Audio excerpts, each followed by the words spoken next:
All right. Hey, how do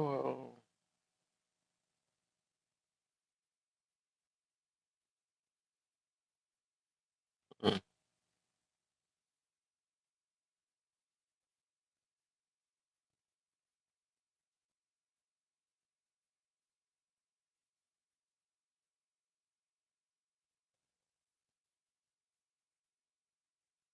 Man, this thing is not trying to fix up for nothing.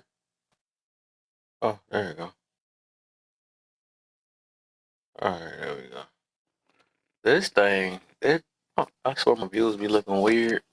It be more people than it say in here. Me saying zero, this thing be need like an update or something. Well, I can't see who in here, but if y'all in here, anybody in here, hit them likes and share real quick so we get this thing going. Get this thing going.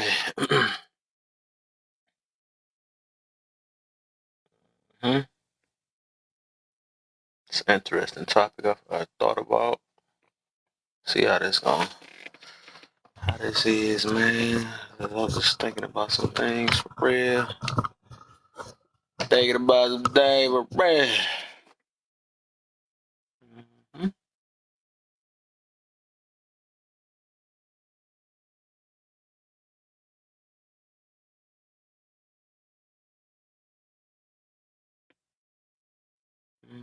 Mhm. Let me get these invites going out. Boom, bam, pow. Booms and the bams and the pows. I should have just flung my shoulder. Uh-huh.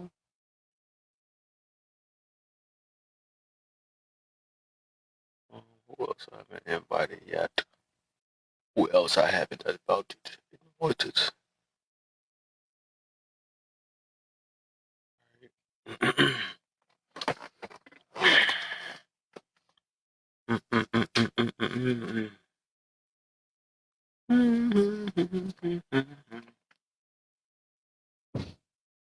So,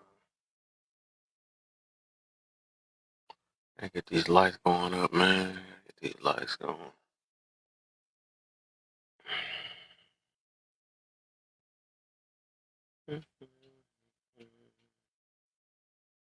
We are the world.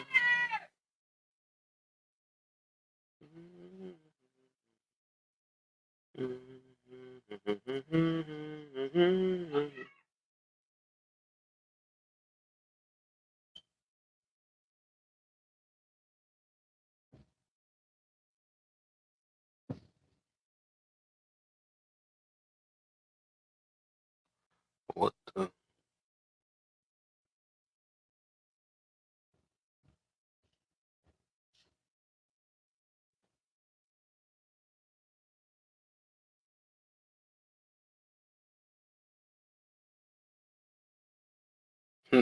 That's funny. We are the world. All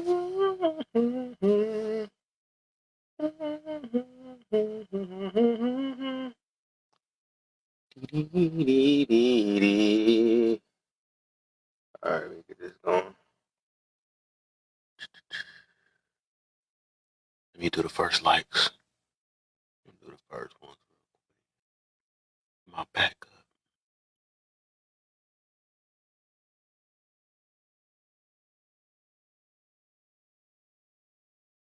You cheating, Ray? You cheating, son?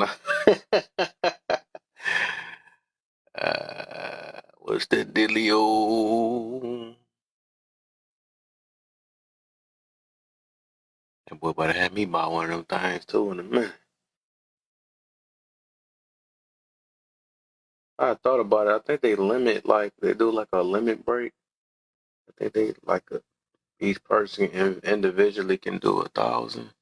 I'm not 1,000, 3,000, and then after 15 minutes they can do another 3,000, or it will register 3,000.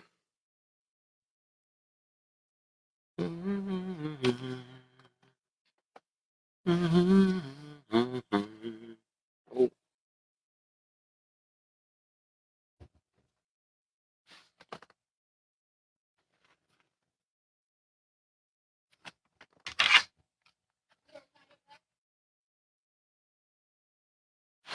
Let me do this thing. I ain't had it. Oh, I don't think I got enough space. No, yeah, I can do this. This thing ain't working, so I might as well use this. What kind of questions are these? What kind of questions? What kind of questions are you reading? What the heck? I'm confused.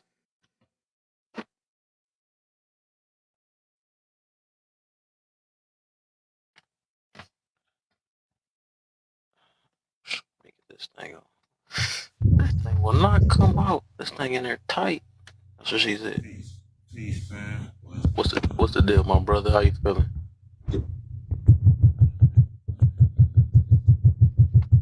Good looks.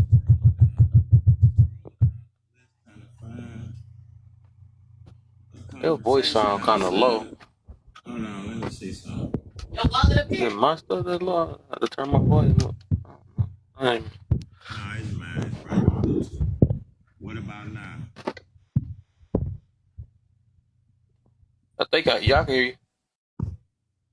Okay, yeah. Do you believe love was more real before slavery or during slavery or after slavery, and why? Mm-hmm. Okay. I'm going to say, first of all, I'm going to say, I don't think we're out of slavery. Interesting. As far as another perspective of where I can see this question, somebody said it's irrelevant as fuck. Love is one of the most lacking exchange energies. Love is needed for unity. Most So definitely. lack of unity. There's a lack of love. True. True. Somebody Oh, now your voice loud. I don't know what just happened. Your junk just popped out of nowhere. for whoever said that it's irrelevant AF. I find a lot of reasons, and I had to come to this understanding. I'm one of those people that would get mad all the time when I wouldn't see the same report, the same support, or the same intentional support or love that I would give people, and I had to come to the conclusion and learn that I can't look for that in somebody that doesn't see that in themselves. Somebody that doesn't. Nice. A lot of time we say, "Well, none of my family supported me. None of my friends. Everybody is hating." You know, a lot of time, What up, Pop? pay attention to these people. A lot of time, these people not happy with their own situations. It's hard for people to go outside themselves and like something else when they mad and miserable about everything in their life and what's going and the way the stuff is going for them. But I just feel like slavery is just being transmuted in all type of other ways. So that's why I said I don't think slavery ever ended. Well, I have a question. So, do you think the unions, the bonds... What's up, Boppin'? You ain't say hi or anything. What's the deal, Boppin'? Well, I did say hi. Hey, what's up? Yeah, what's up? Hey, how you doing? How you doing? Lewis. I'm good. Is that hypothetical? Lewinsky? Yeah, you could do your this. I don't know. You act like you gonna hurt my feelings. Do your thing. I ain't never asked you to follow me. What the heck? Well, I don't know why people be acting like I care about their feelings. What the heck? I guess I was interested in the topic. Like, so y'all don't it's okay to not respect what is it, like the Christian sanctimony of marriage or whatever. Like where you see that at? Well, you're seeing that love was more real before, during, or whatever. Like, I guess in a way I'm trying to put my opinion, I guess there was such thing as the sanctimony of marriage, without the whole marriage thing. It was it was older than religion. But, of course religion respected it. That's why we have it in our practice now. You know, it had to come from somewhere. So I do believe, so ain't no such thing as love without a religion? No. I was trying to say, I believe, the unions before religion is why, we respect marriage now, is because they got the opinion from, the people before religion. Okay, got you. Like, where do you think we got these concepts? Is because like people in Africa were like one of the first civilizations to ever exist, and everything they did was super sacred and like a precursor to almost Yeah, everything we do today. You know, like tools and shit, for instance. You know, yeah.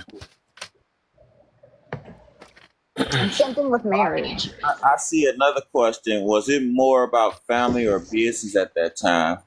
Um, It was I definitely more believe, about family. I believe, I believe that, in my opinion, business was family.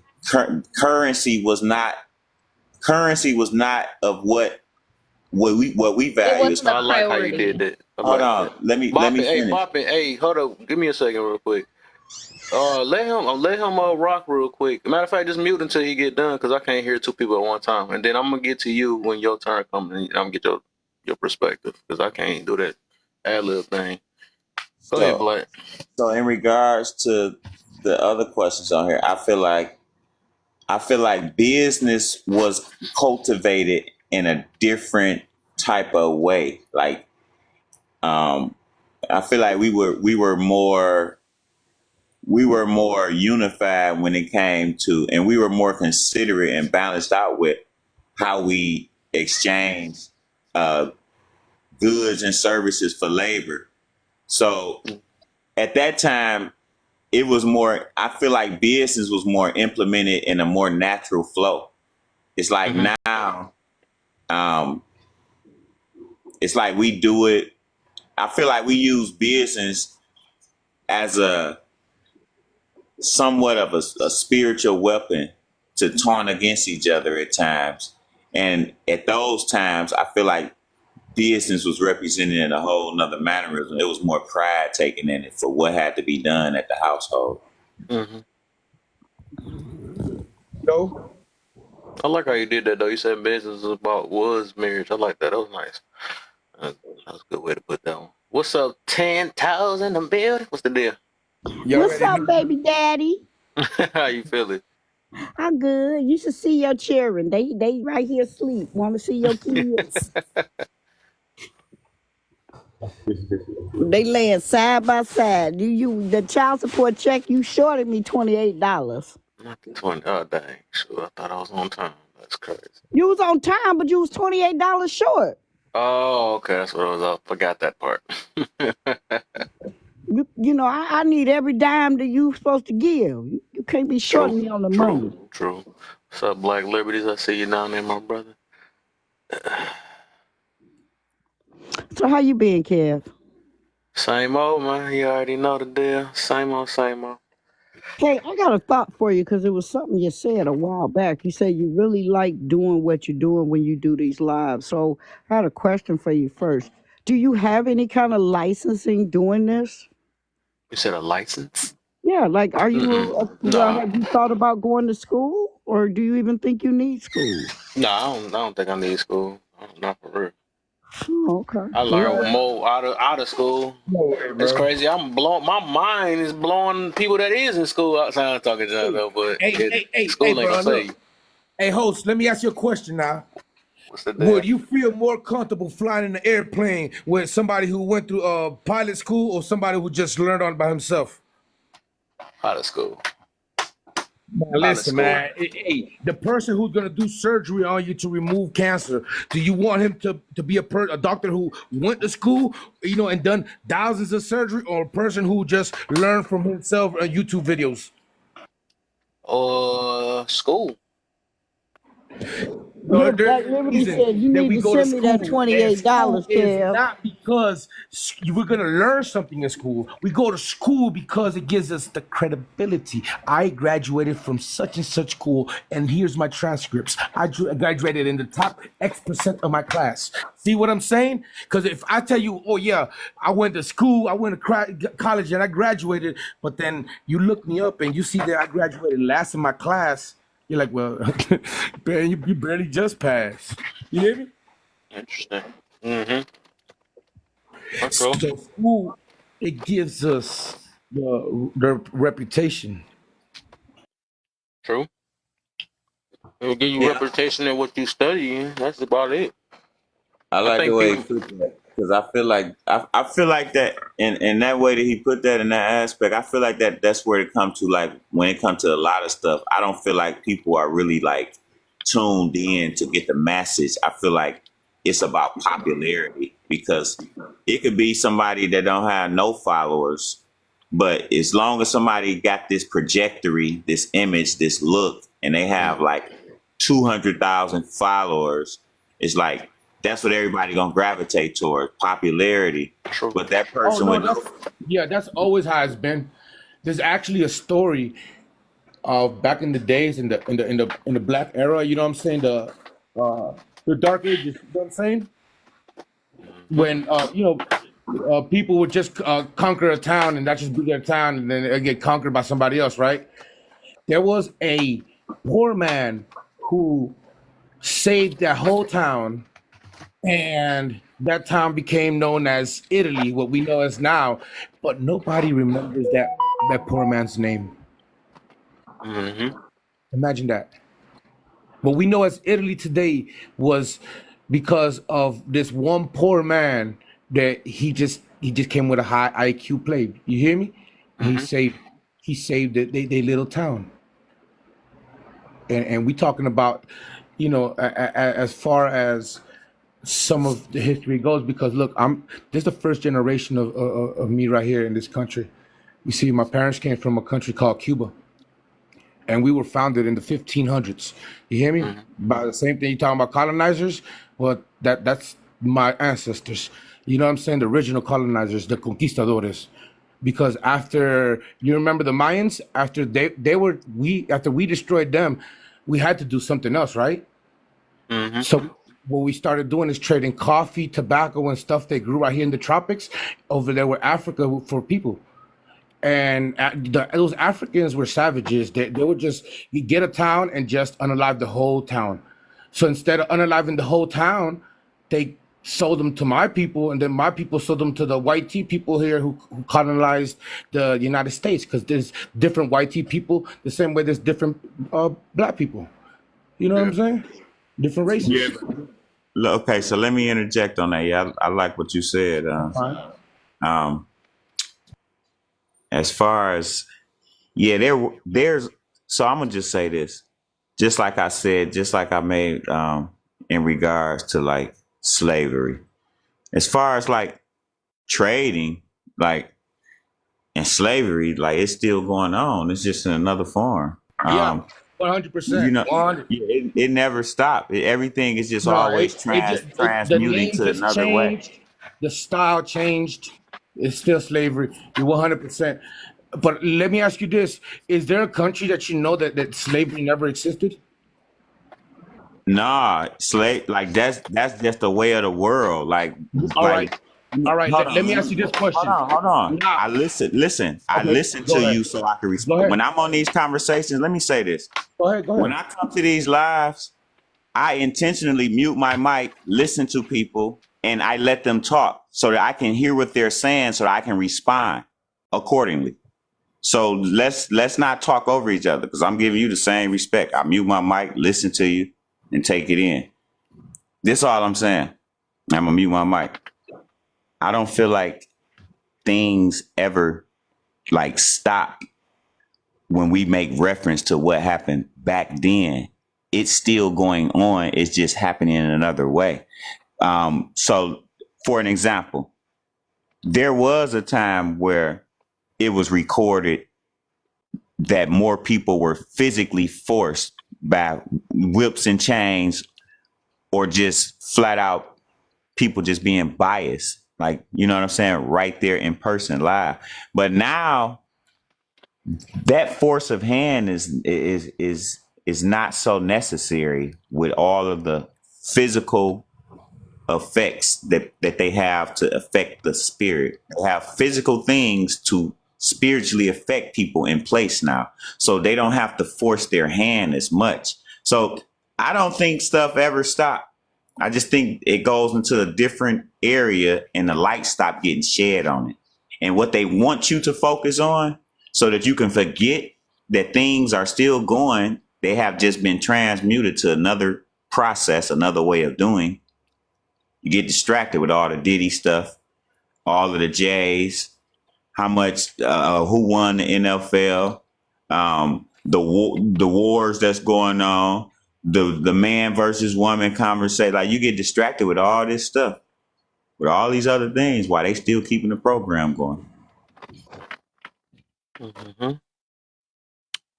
So since you did say that though, if you saying it's still or you say you believe it's still slavery, I would choose this one over the old one. Forget that. At least I get to be on the phone this time. If this is slavery and I get to be in my own house and talk on this app right now, then I'll take this over any day. And I get to work hard enough to own me a business or something like that. I'll take this type of slavery. That's cool then. Because the other one, the reason why I don't want to, me myself don't want to call it that, is because the people that actually went through it, that fought for us and all that stuff, they would take offense to saying that this is anywhere close to slavery because they went through some stuff. They literally had no choice. They had to, they had to do all this stuff. And then it's like, the thing is, we got opportunity to do so many things. Hold on. Let me interject. When you said they didn't have a choice, I've grown up being oppressed by everybody that didn't agree with my ideology. I made that choice to go against that oppression. So, in a sense, it's like I've been outcasted. Like I've been living a whole outcasted life my whole life because the ideology and what was taught to society to believe and go by is the norm. But I always had chose to go with my vision and go with my intentional desires from within. See, you go to school so that you can learn how to work a position within this society and forget what creativity and what thoughts and what downloads come to your mind. Because some of us, we have desires that they don't give you an option to go to school to pursue. We have desires and degrees and things that we want to grow up and become, but they don't give you that option. They kill that. They unalive it. They subsidize your whole mindset. When they subsidize your mindset, they take control of a culture. So one of the biggest issues with us sitting still on these internet apps, we're not moving our energy around. There's a different action and activity that takes place when the atoms are moving around. We are when we on these internet and we on these apps, we sitting still, we being still, we not getting an organic feel or taste of what really is going on the planet. So this was all part of the social distancing agenda. You know what I'm saying? Lock everybody down first, separate them. The first move was to figure out some way where they can make people content with not seeing each other as much as we once did. So they found a way to do that. They gave us all these apps with all these cameras. So now we sitting still how they want us. So everything that's going on outside of what they project to us on these media outlets, TV, radio, social, is what we start to cultivate and believe. And a lot of it is not even true.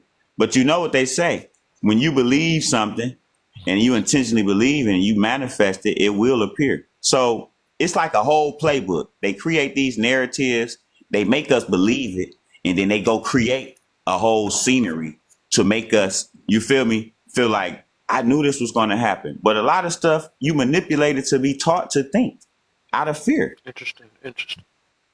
Can I I'm gonna let you in, Connor. I was gonna say this real quick, then you next though. I was about to say, well, I would say with that, what you said about the internet, at least now, right?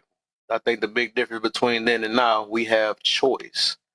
That's what that's what I think that's the biggest difference though. So people get to choose to be on this internet and get sucked into it, or people get to choose to not be in it, or do something else with their life or whatever. But for the most part, what I was hearing is that you said they try to I guess construct our mind to be a certain way though, but That's why I say we get to choose to feel oppressed or not. That's another choice we get to do, though. So that's why I say it's really the difference is with that is we got choice. That's the big difference, though. So like I You said, I have take this on.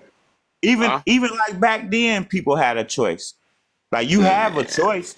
It's just about the challenges that you choose. Like I had a choice to get a 9 to 5, go to school, get a career, but I choose to go the hard way. I choose to go the out the ground, self-made way.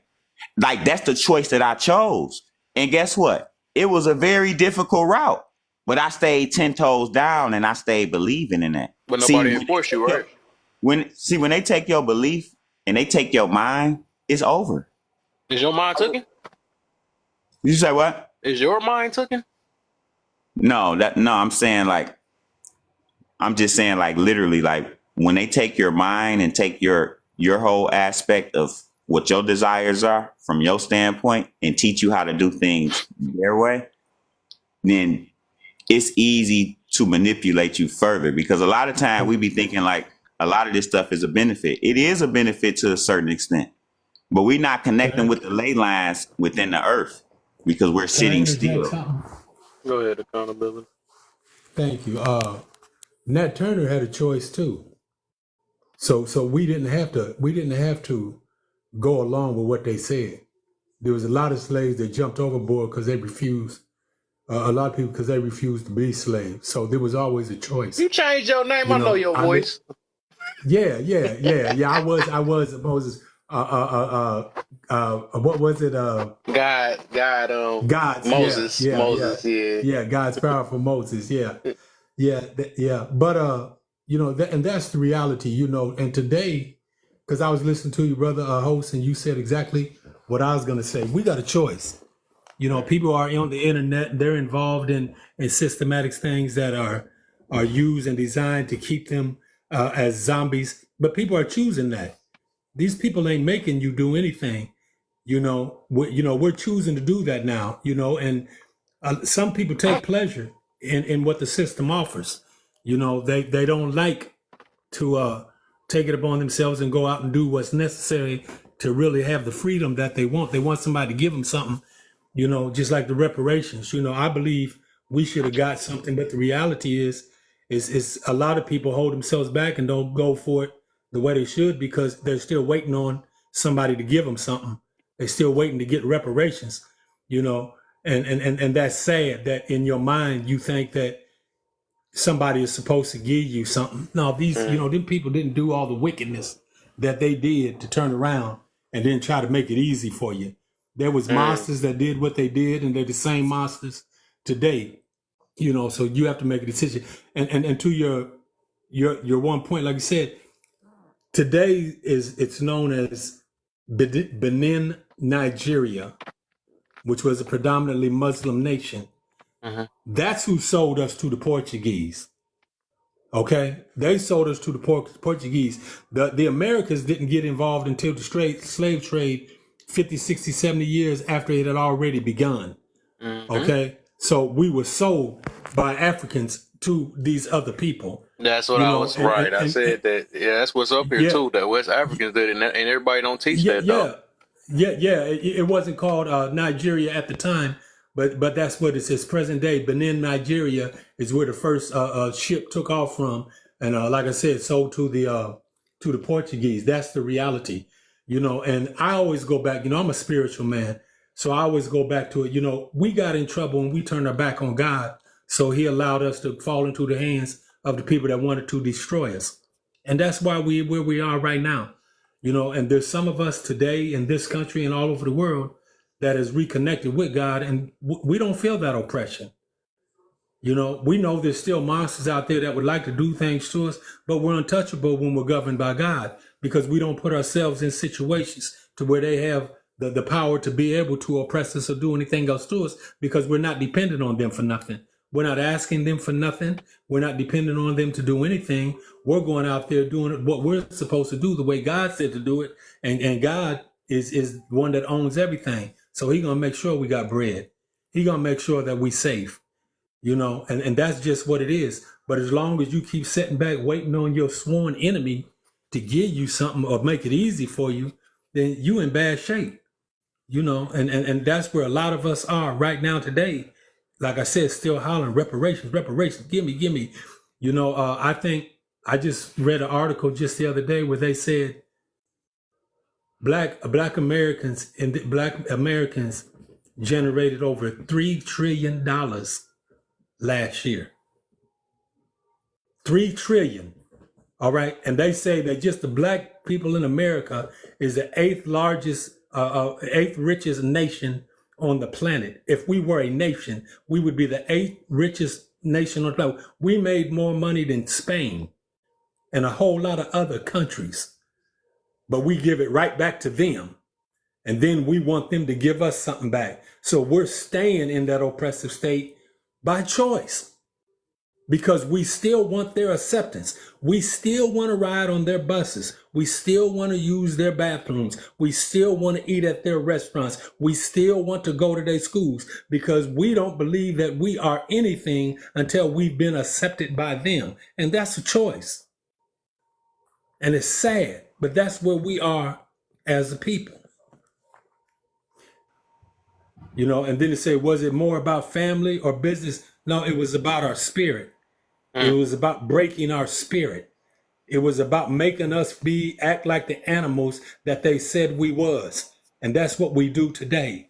We unalive one another in alarming rates. We have no respect or regard for ourselves, our women, our children, none of that. We have become the animals that they said we were when they enslaved us by the way we treat one another. Now we'll call the white team man Mr. and Sir, but that ain't how we refer to one another, you know? So it wasn't about the business of the family. It was about our spirit, because if they got our spirit broke, then we're always going to be detrimental to ourselves. What can we learn from the era to get back to that type of love? And I think people really need to understand what love is. You know, God tells you that God is love, and that means his character. And that means the way you treat somebody is how you loving somebody. You know, so have we ever as a people loved one another? Have we ever been respectful, appreciative, kind, gentle, patient and merciful and gracious to one another? Because that's love. If we've never been that, then we don't know love.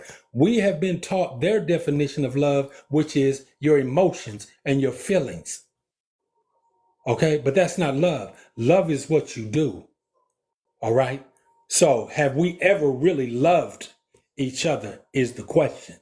And I'd like to say, you can't generalize it and say not everybody, but a great many of us have never loved us. There's too few of us that love. You know, and that's the reason why we own nothing and we are seen as animals in the sight of these people. Peace to the people that just came up. Keith and Fuji.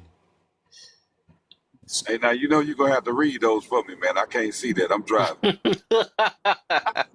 I got Hey, you. look, I've been in denial about my vision for a while. Oh my. So the topic today, do you believe love was more real before slavery or during slavery, slavery or after slavery, and why? I think all three of those are. I think all the three of those are very important.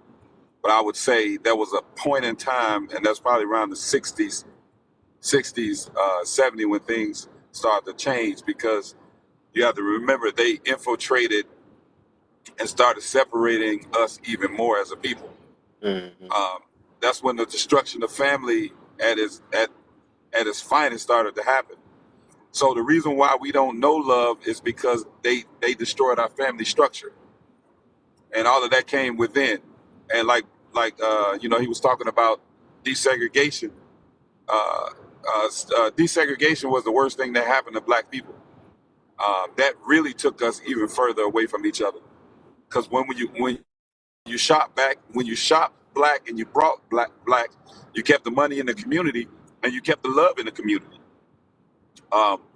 So I think that before they came over here and captured us and turned us against each other, took us through slavery, you know, all of that love was in, and turned us against each other, took us through slavery, you know, all of that love was there. Made it hard for the black man to work.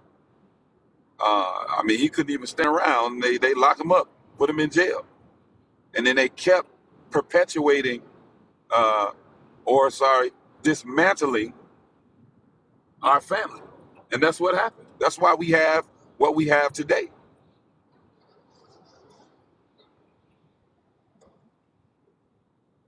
I don't know, but that's it in a nutshell.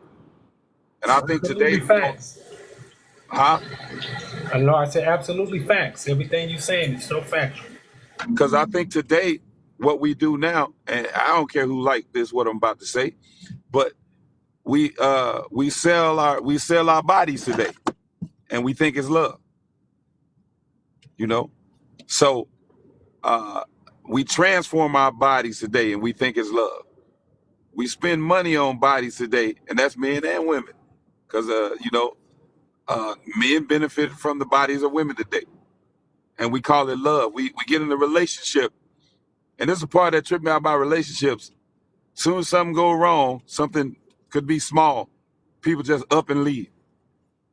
Man, I mean, people don't know what love is, man. Love, like you said, love. One thing about love, it compels you to do something. It compels you to do something, bottom line.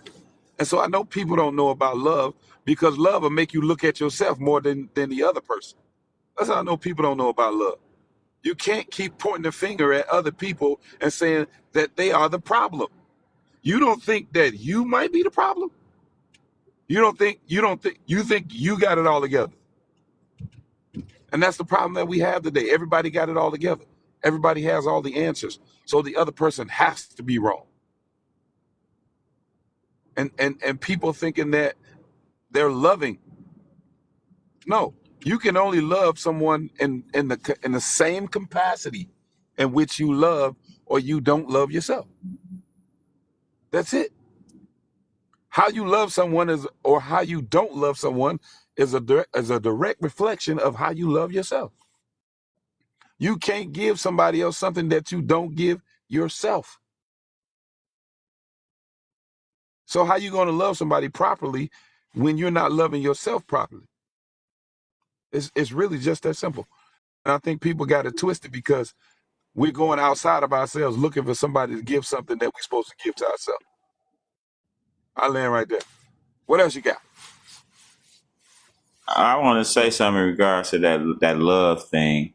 I feel like love, it's an expression. It's an expression in so many ways that take action to reflect that. So I think we haven't learned enough aspects to represent like what love really means, because I know a lot of people that's together or whatnot, but the bond is not really strong. They like the love is not expressed on the level of like the boundaries that secure it. Like it's so many loose areas. It's a lot of friction, and some people just need to take the time. And I think we are a lazy culture. We don't want to take out the time to explore ourselves and get to know ourselves.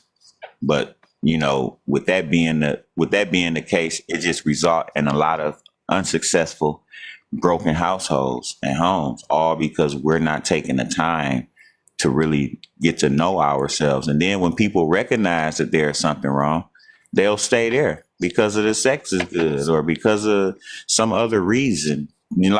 But as a collective reasoning for that to be a successful and a healthy relationship, they'll see the absentees and still proceed, make a conscious decision to still proceed. It's a lack of work. It's a lack of patience with self. And I think that's what it comes down to, that fear and just that inability to just like stand 10 toes down with self and just accept the journey for what it is. Yeah, it could be lonely. It could be a lot of things at times. It's a lot of withdrawals, but that's the investment that it take. It take that investment sometime to like just really get to know yourself. Like I've been on both sides. Like I know what it feel like on both sides. Love. If I could say this, love is like, there was a time when I thought I loved myself. I was a street pharmacist making a whole lot of money. All right. I was dating the prettiest women in the community. I was sipping the best wines and liquors and everything, dressing fine. I thought I was loving myself, putting my life in danger, harming other people. But they seem to appreciate me, hey, love it, man, you do, thank you for this. This is a fat piece, appreciate it, whoop, whoop, whoop, whoop. All of that garbage. And then I learned that love is not what you say. Love is what you do. See, my woman and my children know I love them because I take care of them. I do what I'm supposed to do. Okay, if I open my mouth and said I love you, but the refrigerator's empty, or my woman checks my phone and she finds multiple different numbers where I'm communicating with other women, then what I'm saying means nothing. See, love is what you do. It's not what you feel. It's not what you think. It's what you do. Okay, and too many of us believe that love is euphoria, that it's an emotion, and that's why so many people are in and out of it. Well, I used to love them. No, you used to like them, and now you dislike them, because love is consistent. Love means you're going to respect and treat somebody a particular way, regardless of how they're acting. You know what I'm saying? And you love them enough to walk away from them rather than to go at them if they're not treating you right or doing right by you. But we got a misconception. We've allowed the white man to redefine what love is, and we bought into that foolishness. Okay? Because love is what you do. And we as a people, I can't say, like I said, I grew up in the 60s, in the late 60s, early 70s. And stuff. I just know that what we see on the internet is more polarized because it's on the internet. But the same stuff we doing now was occurring back then. They were still selling the smack to one another. They were hitting themselves in the arm with needles and robbing and doing everything back then that they do now. It's just more public now, more polarized because it's on the internet. So have we ever really loved each other? No. I would say a large majority of us didn't. But there's always that community that doesn't participate in those kind of things, and they do love you. But we've never loved one another enough to where we was able to come together collectively and be able to build and be separate from the enemy. We've never loved one another enough to do that. Because the ones that got ahead moved on. They moved out to the suburbs to live around the enemy. They took all of their money and everything they earned and they moved away. They didn't bring no businesses back. They didn't do none of that. They bought big houses and cars and stuff, and now they at the country club and stuff, hobnobbing with the enemy, with them that were our enemy, So have we ever really loved one another? No, we've never loved one another enough to where we stood on our own and did for ourselves enough to where it should still be. Even after they burned down Black Wall Street, we could have rebuilt. Today we can rebuild a Black Wall Street, but we refuse to. We got enough income now to where we can do it right now, but we refuse to because we don't love each other. We don't want to see one another prosper. We don't want to see one another prosper. I don't feel like we got enough people that's like fearless enough to protect what we build. Like it's so many, it's too many wussies that's just like not brave enough to stand 10 toes down and go out there and rescue them kids that's getting kidnapped and snatched. Like I'm ready to crash. That's my point. My point is simply, and I'm gonna land it here. That was my point. We love. There's a number of us that do love, but we don't. There's more of us need to love. If more of us, if 75% of us loved, that would be enough for us to start our own thing. But that's not what it is. We might have 25% that love, and the other 75% loves themselves, and they don't care about the other 25%. That's the reason why we are still asking somebody for something. Because if we generate $3 trillion in a year, and we still don't own anything in our communities, we don't love each other. You ain't lying.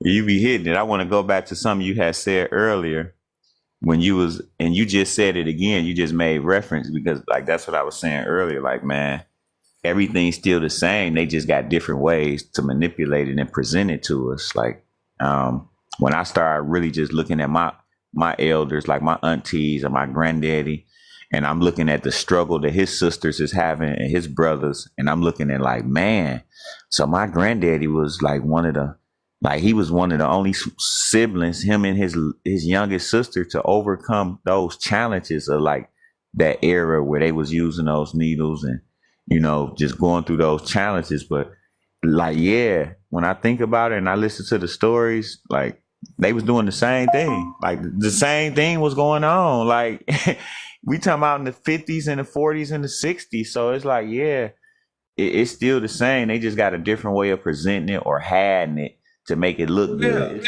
It's kind of like this. You giving a kid, you going through McDonald's drive-through. It wasn't drive-throughs back then, but we got a lot of drive-throughs. They give you a Happy Meal and everything is colorful. Everything looks nice and attractive, but it's poison that they giving to you just in a manipulative way. So they still we still at war. They just have presented things in a form to where we're not recognizing that this ain't nothing but. Let me just say this. I'm gonna tell you how slick they are. Okay, prior to the crack epidemic, you know, they put a new name on cocaine. They called it crack because it was a different way they came up to manufacture it. But cocaine was I don't know in if the you can say system. those words on here, man. Oh, I'm sorry. I'm sorry. Okay, but the powder was in the neighborhoods and in the communities, and people was using it frequently, way before the epidemic of the JoJo Dancer thing that Richard Pryor introduced all of us to. You know, so it's always been there. But then they switched and put another name on it and they put it out there. And now it's like, well, yeah, in the 80s, 86, it took off. No, it was there long before 86. They just found another way to produce it and make it more accessible to people and put it and it less costly because it was more to get the powder than the hard was less expensive. So they made it so that the poor people get it. But it's always been there, and we've always and here's the thing. Even then, the white tea man wasn't bringing it down. Wasn't the street pharmacists giving it to us? We was getting it from them and from whoever else, and distributing it amongst ourselves. Even then, see, we've always had a dislike and a hate and a disrespect for one another. This isn't something that's new. We wasn't taught this by them. This is something that came over from the countries that we were created in. We brought this mindset about how we treat one another over with us. Let us remember this, and I'm going to end with this. Egypt is Northern Africa. The Hebrew Israelites is Northern Africa. They now call it the Middle East. And they was enslaving one another then. Okay? And that's the reality. We've always been detrimental to ourselves. And the only reason why we don't stand and we don't rule is because we tear one another down. Because the Creator created us to be the living example of Him. And we were the ones that was supposed to be heading up this world. But we got too prideful and thought we didn't need Him and went against Him. So He humbled us and He put us in the place of a footstool. And that's why we are where we are right now, and is where we will remain until we decide to do it the way the architect created and designed it to be done. because outside of doing it his way, it's going to be done the adversary's way. And the adversary's agents are the ones that's ruling and creating all of the systems right now.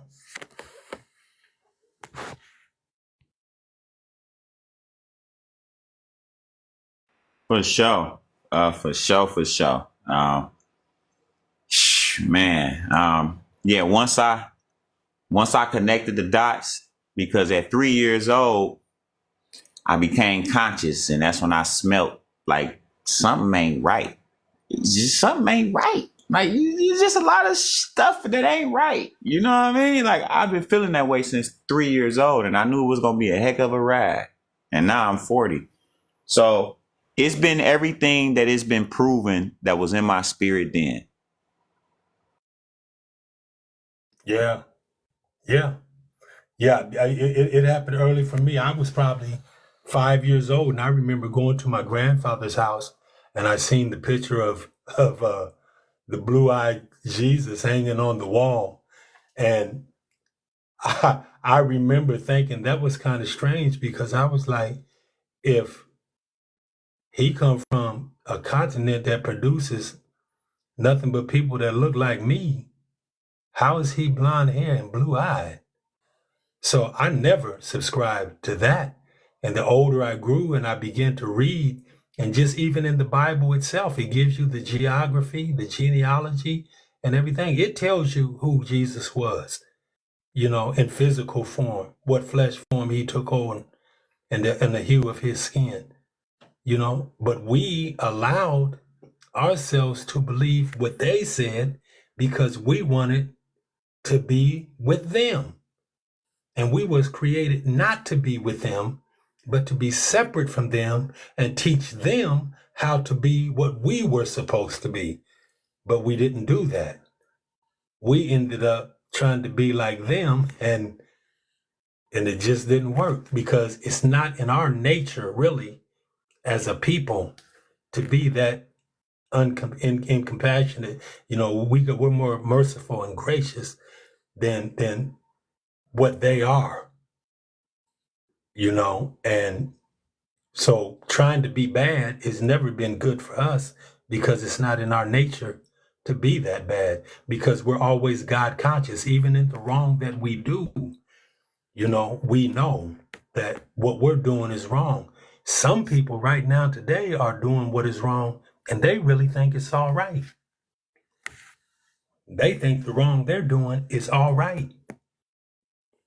You can't tell them that what they're doing is wrong. And that's why they do it so good, and they've been doing it for so long. And they're doing it so good now, they've gotten so comfortable with it that they'll stand up and tell you they're running for president, and they want to turn your children into your little boys into girls and everything else. And they'll tell you with a smile on their face, and they think that that's acceptable. They think that's all right. They don't see nothing wrong with that. That's wickedness in its highest regard. I'm glad those are the people. Those are the people. Those are the people that we strive to want to sit down at the table with and eat with. That's crazy.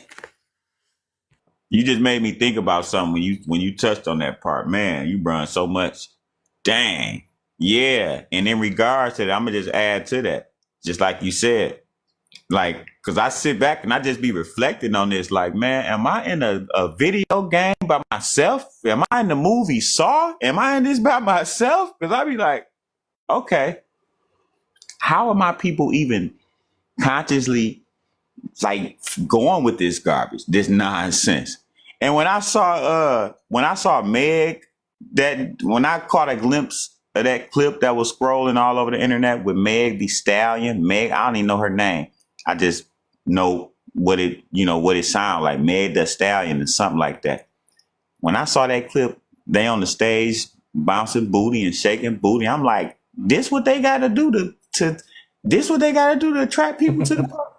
They must be getting real close to what they getting ready to pull next. I said, oh, let me tighten up and stay tight and make sure everybody around me that's supposed to be tight get tight, because we getting a lot closer to whatever they about to pull.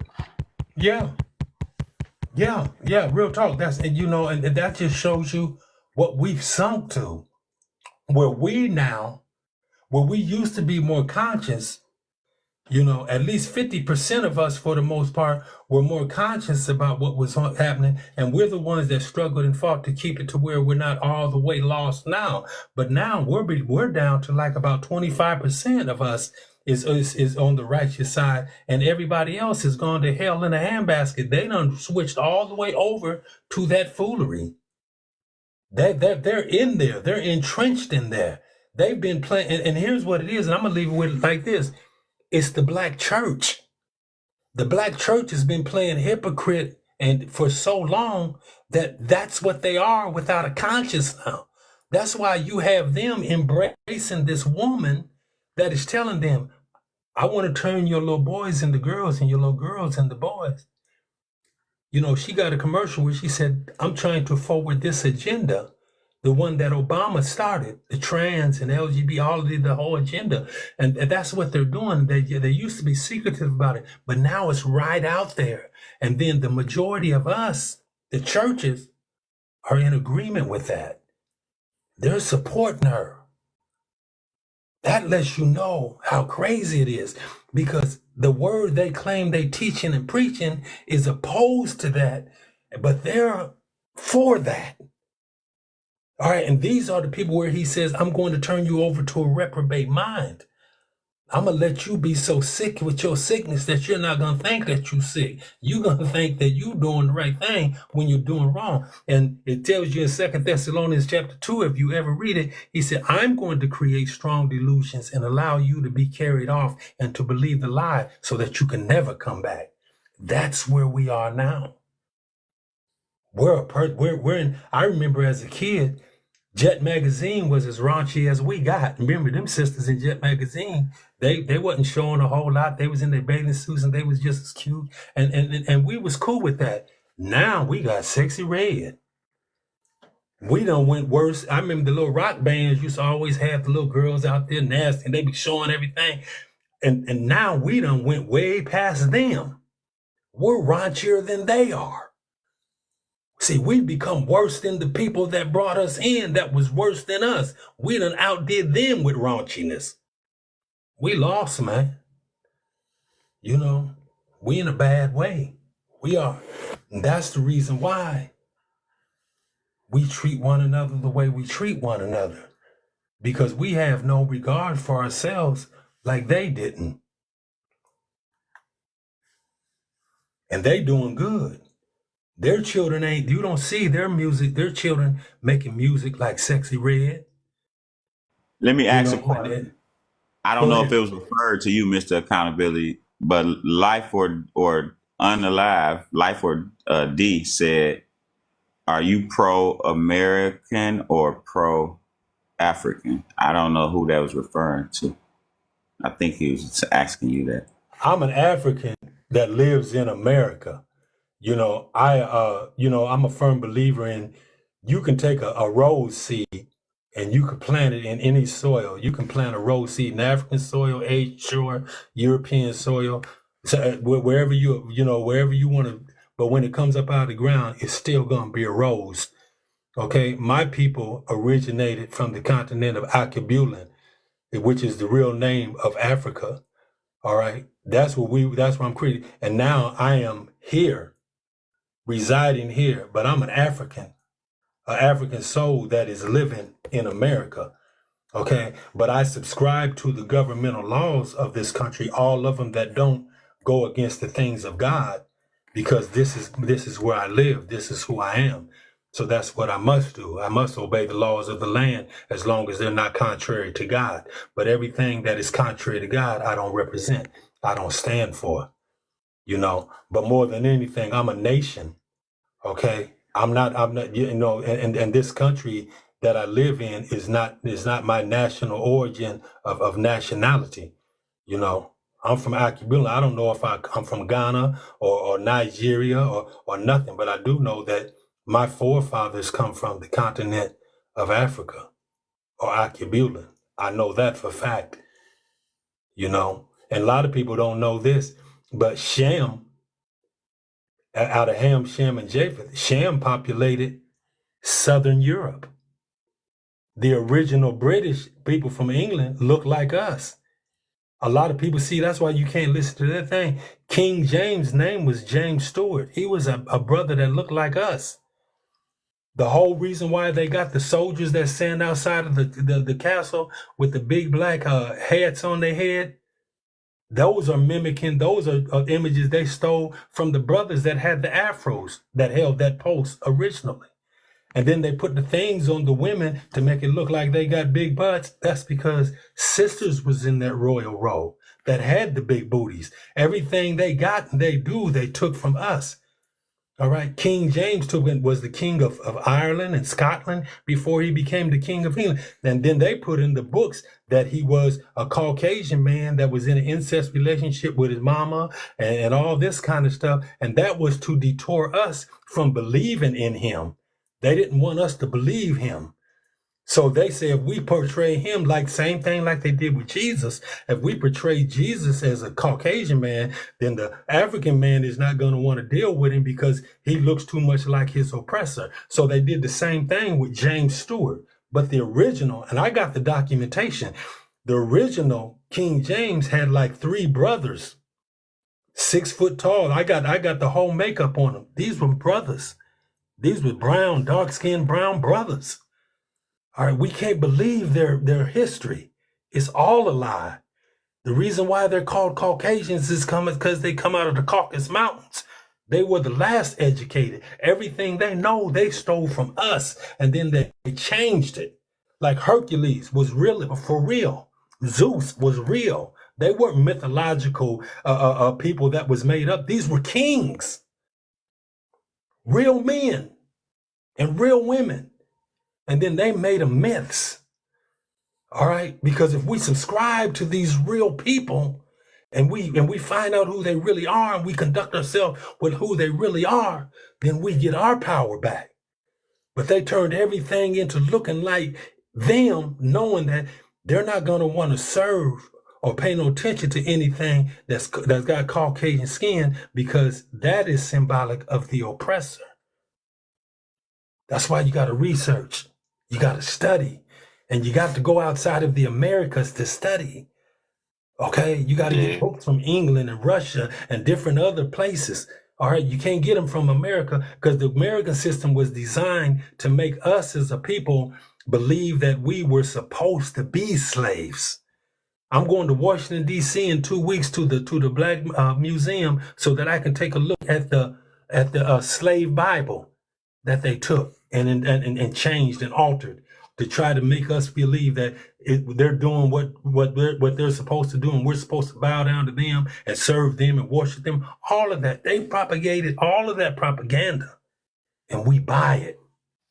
Yo, let me let the other 2 slide in real quick. Okay, go ahead. All right, go ahead. You know you go got ahead, the brother. preach mode. I already know. All right, go ahead, brother. For sure, yeah. I'm just let them 2 and then you can go back. I'm pretty sure they will. Life, what you got for me, man? And then I'm gonna get Millie in. Sean had enough. He coming up to us. I was just asking him in what context, because he was jumping a little bit, right?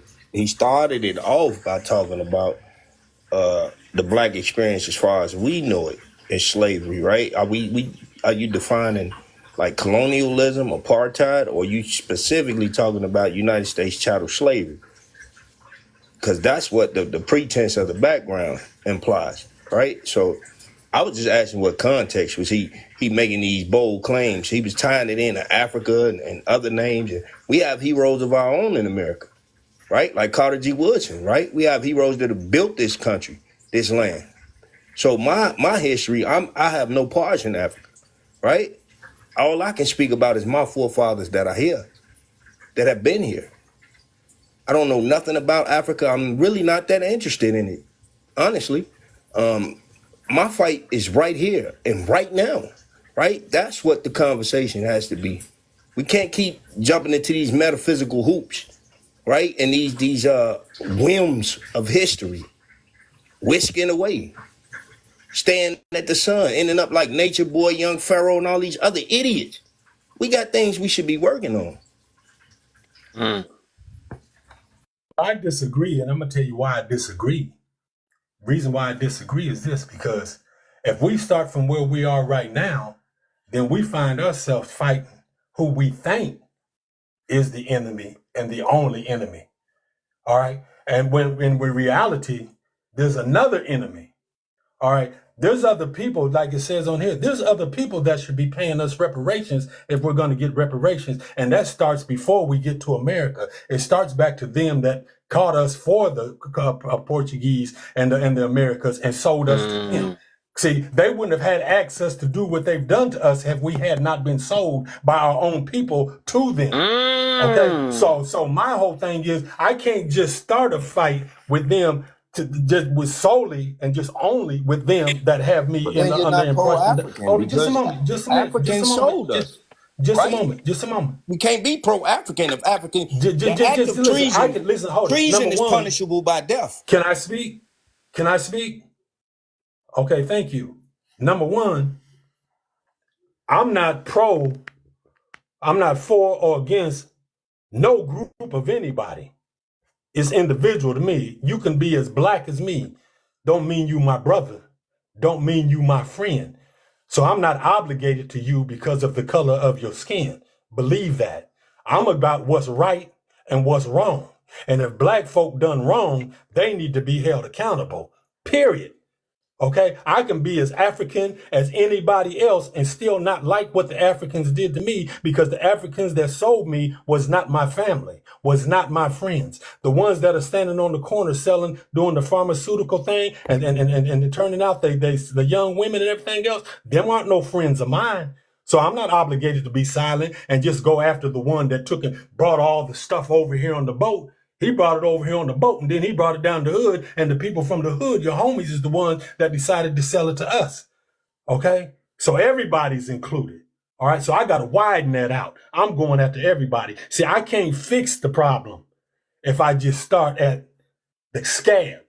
All right? I got to figure what's underneath the scab. What started this scab? There's something before this scab that needs to be dealt with. And if I don't deal with that, then I'm going to keep on scabbing up. All right, I can't just work on the surface. I got to go underneath. And the underneath takes me all the way back to Benin, Nigeria. All right, the origins of this foolishness. And then it takes me back a little further to the people that got sent to Benin, Nigeria, because they disrespected God and didn't want to follow him. So he said, I'm going to disperse you all over the world. And where you go, you're going to be downtrodden. You're going to build houses that you're not going to be able to inhabit. They're going to take your sons and daughters and they're going to do this and that and the other to them and mistreat them. See, so that's where it goes back to. Yeah. All right. We got here because we had people that said they loved us, that turned their back on a righteous God that put us in the situation that we're in now. We should still be over in Africa or in another place of our own choosing. We shouldn't be somewhere where we was forced to be. Yeah, that's true. So let me get Molly. Yeah, I still call you Molly. I don't care. I don't care what nobody talking about. I'm That's not. all right. Yeah. I was about to say, Kev, you still cool with that? But yeah, before I respond to Mr. Accountability and Life or Death, I do want to answer your first prompt in the red. Do you believe love was more real before slavery or during slavery or after slavery? You next. Yep. Okay. I'll make that quick. I believe that during slavery, right, because of white supremacy. What? And We agree on something? What the?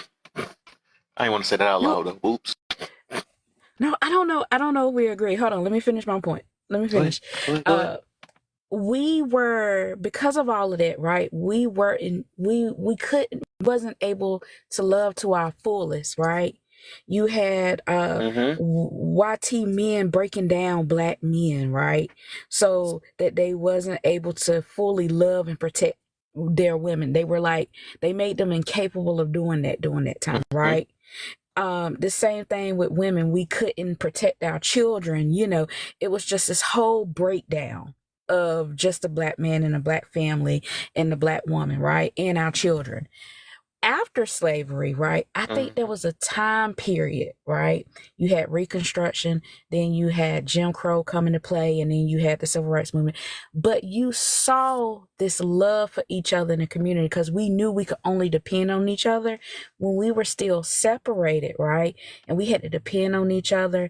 Like, I remember stories like my grandfather and his friends, they built all of their houses that was on the street, right? The women, like when you look at the Black Panther Party and things like that, the women were standing along their men, right? And they were holding the pew-pews and, fist up. We had a sense that was a different type of love there, right? And we was coming together. And the systems that are here in America, they saw that. They saw how strong we were at a unit. And they was like, oh, we got to break this up, right? Again. So they used incarceration and pumping pharmaceuticals in our community and stuff like that. So now we're here in 2024 and there's this individualism of thinking, right? Instead of collectivism in our community like we used to. So I think that time period where we were segregated, but it was after slavery and we had really all each other just to depend on, I think that was a good love and I think that we should get back to. But to what Mr. Accountability and Life or Death is saying, I agree with Life or Death. With a lot of the points that he had. A lot of the Black people here in America with ancestry in Black Americans, in American slavery, that's all we know. We don't know where we were from, what tribe we were from. And when you look at Africa, I could see where you're going with this, Mr. Accountability, but you got to look at it. Race was really developed in America during slavery, right? So when you was in Africa, you had your tribe, you had your nation, right? And just like any other nation or civilization, there were wars, right? There were cities that was against each other. And so they would take, prisoners from those different tribes and everything. And and that's just what it was in Africa at that time. So they were selling prisoners of war, enemy tribes, things like that, right? So it wasn't like, my best friend, he didn't like me when, sold me off like that and we in the same mix. But that is a normal part of war, right? At a certain point, Africans, when they learned that, what was happening, what that chattel slavery looked like in America, they stopped. A lot of them stopped doing that, right?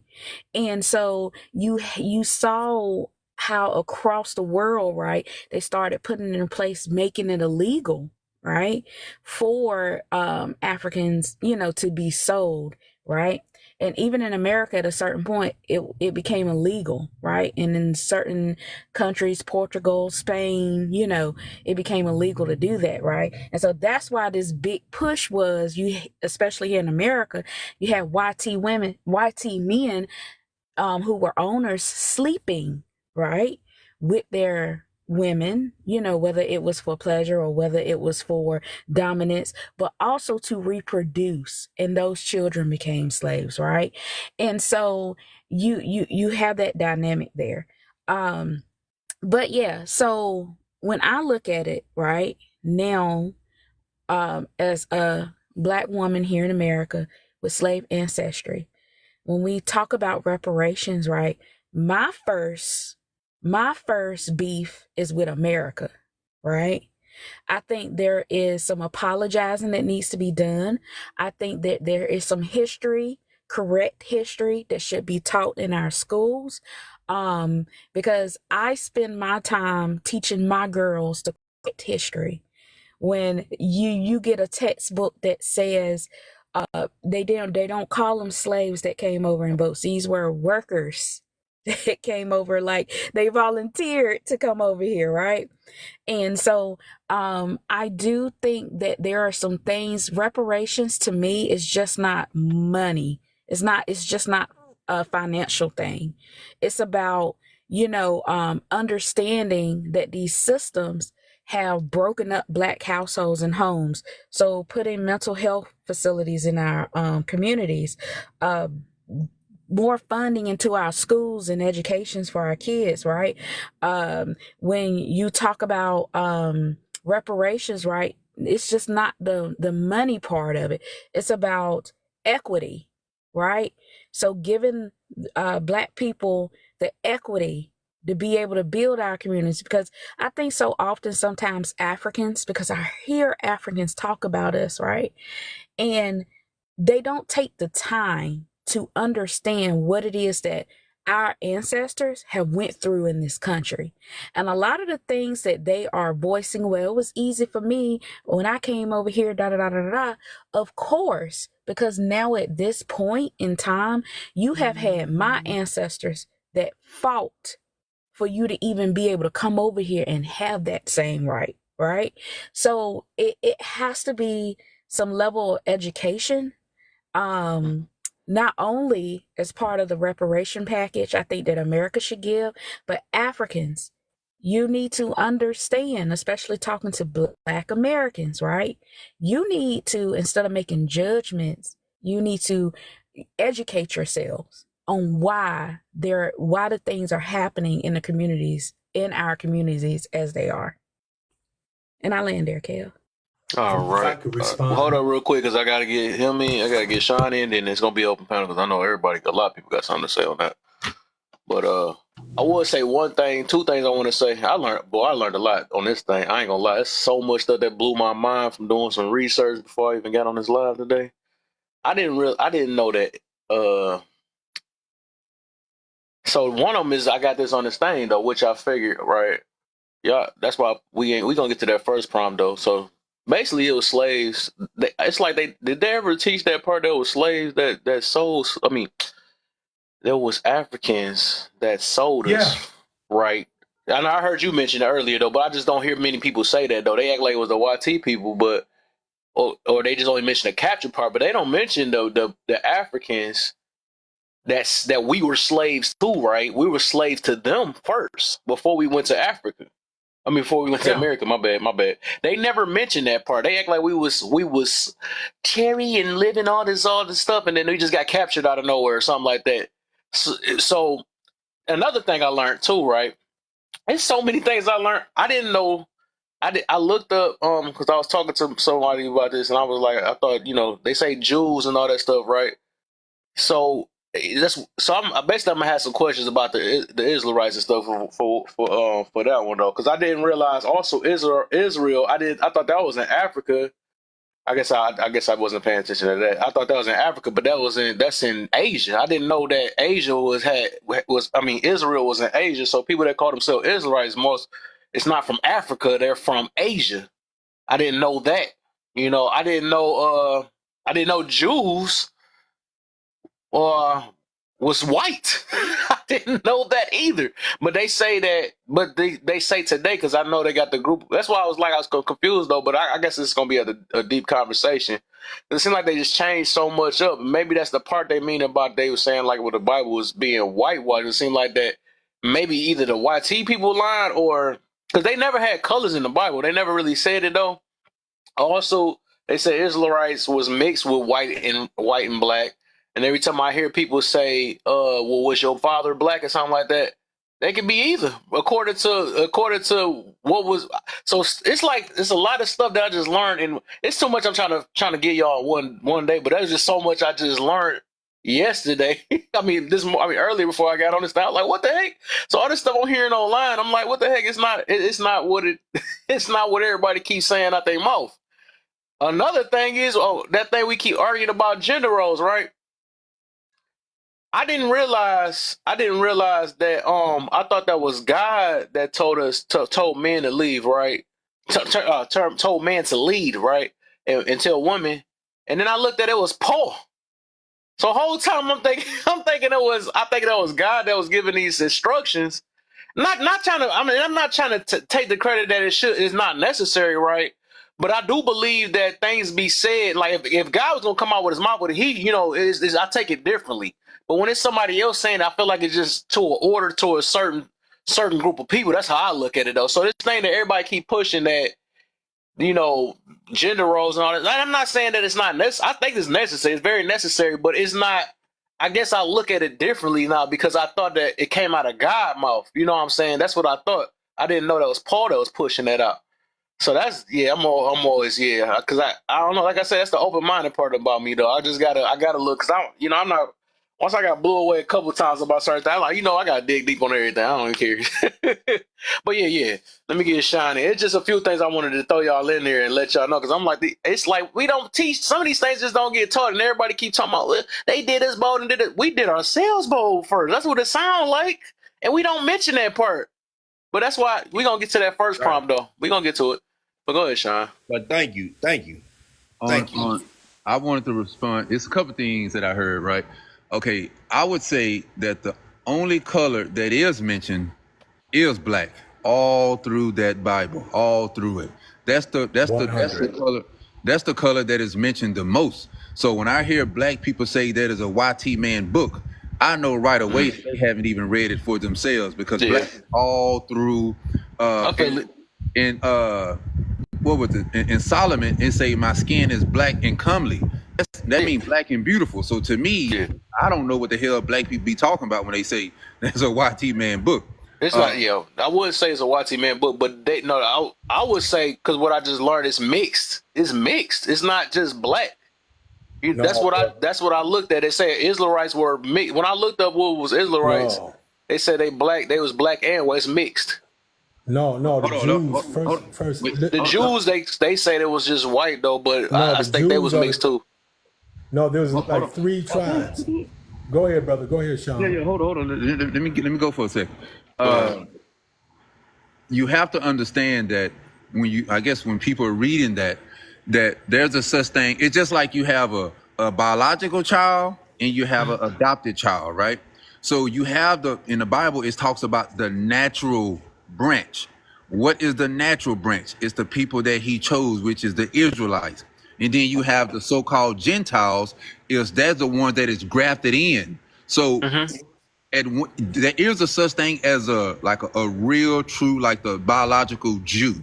And then you have people that are grafted in that are so-called that also, according to the book. However you interpret it, I don't know. The other part is, I guess when you read I don't know if love was real before slavery. I have no idea. All I could do is go off of what people said how it was, but I don't know anybody that was alive during that time to really give me like a breakdown of what it was like. I can't say that love was, I'm gonna definitely say it wasn't real after slavery, because you still are forced to love each other by the YT man. So how can we say how our grandmothers and big mamas, how they stood around our grandpa and grandfathers, if there was real love when you were forced to be with someone, when you couldn't have a bank account, when you was forced to be in the own black community and not go outside of that? I can't really say this. I have to question if it was genuine, because it was forced. Like you was forced to deal with one another. So I don't know how to look at that one. After slavery, shit. When you saying like black people love each other, man, shit. I don't think there's no love in this motherfucker right now. And when we go back to I don't blame YT people for doing what they do. And let me make sure I'm clear when I say this. Anything that YT people do to us, I expect that. I don't expect them to do anything different. I don't expect YT people to make laws to benefit us when their goal is to oppress us. I don't think that don't benefit them. So why would someone do something that's not going to benefit them? To me, I just think that's stupid. On the other end, when it comes to us, I can't blame no damn Africans for what they done, because I think we've done more damage than Africans have ever done. How we look at each other, how we unalive each other. We know what our ancestors been through, but guess what? We still have a gang in our community that oppress our own people, but we have the nerve to talk about how cops is coming to our community and oppressing us. So to me, I think we just if I'm being honest, I think we have a problem with We don't mind hurting each other. We just don't like when other people do it. Right. And to me, I think this shit that's the part that's crazy to me is when the only time black people ever got along with each other and loved each other is when we were forced. Think about how crazy that sounds. The only time we got along, the only time we was nation building, the only time we were supporting black businesses is when we were forced to. The moment we got the freedom to do what the hell we want to do, we took our money over there to the YT people and we start crying about, well, I should be able to sit down with the YT people. No, why we couldn't stay with our own goddamn people, our own community, and we was thriving, why we couldn't do that? When we had the choice to do what we wanted to do, we chose to go over there to the YT people. So we chose to be oppressed. We was free from oppression, and once we were free from oppression, we decided to go back to the people that's been oppressing us. That's dumb to me. So, which one you would pick though if it was out of the three? It's none. I can't pick between any of them, because when you think about slavery in Africa, before YT man came, we was doing it to each other. So I don't think that's love at all. When you think about during slavery, you was forced. So I really can't question if that was true love or if the love was real. Then you say after, look at how we treat each other right now. I can't say it was love at all. Oh, none of them. Interesting. Go ahead, the new person. Then I'm gonna say my point of view. And I forgot Maine in here too. We gotta get her into it. Go ahead, Maine, and then we gonna get a lawyer. Then I'm gonna go. Then we can do open panel. I know Mr. Accountability want to go after this. Do you believe love was more real before slavery or during slavery or after slavery? Damn. Shit. Damn. I think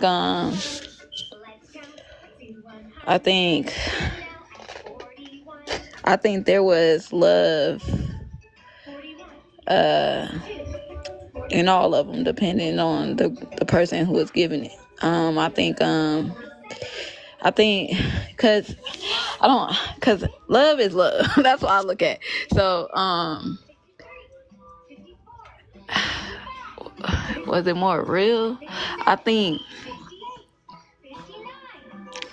was more real before slavery. I think before slavery, I really don't know too much about before slavery. I know during slavery.